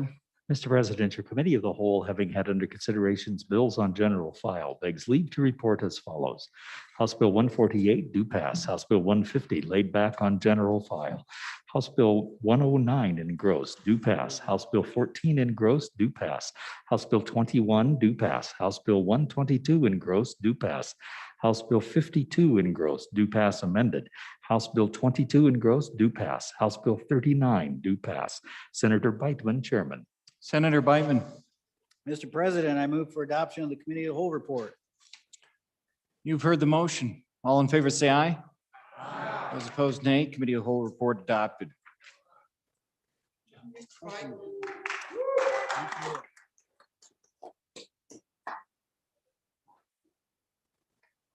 Let's do this. Senator Driscoll, and we'll do some announcements. Okay, Mr. President, thank you. Just quick update. We've been negotiating around back and forth on these extra days along and kind of what we've come up to make up for the 2 snow days. We're agreed to meet Tuesday, April 6th and Wednesday, April 7th. All of you can do this via Zoom. You don't have to be here on it. If you want to be here, you can. The whole thing runs that way. In your mailboxes from Matt Albrecht, you've all got the new calendars now they lay. So how this will lay out is last day for all House bills reported out of committee. It's March 31. So we'll have committee bills early next week. Plan will be to try to wrap up second and third reading before the Easter break, which is the end of next week. And we'll probably suspend the rules on April 2nd and have second and third reading on the same day if we have to, depending on where we're at. Now, we're staying on schedule, folks. You guys have done a wonderful job. Look at the board again. We're moving through the bills and we're doing good. The budget bills and other bills that we may need to have to override a governor's veto need to be delivered to the governor before midnight on April 2 so that we can do the override. So any of you have bills coming up out of the House that you think might be subject to a governor's veto and you want them up, I will expedite them on the board for you so you've got a shot to get them out of here so that you've got a chance for the override. With that, that's kind of where we're at on the status on it. Thank you, Mr. President. Do you want to make a motion and then we'll have some other announcements? I will do that. Mr. President, I move we stand adjourned until 10 a.m. Thursday, March 25. Thank you. Announcements. Senator Kinski. Thank you, Mr. Chairman. Committee number 2, your Senate Appropriations Committee will be meeting in the Appropriations Room E301 Upon adjournment, to take up the following bills on re-referral. House Joint Resolution 3, State Lands Mineral Royalties Constitutional Amendment. HB 17, Range Management at Military Training Areas. And HB 207, Coal-Fired Generation Facility Closures Litigation Funding. We look forward to seeing you all there.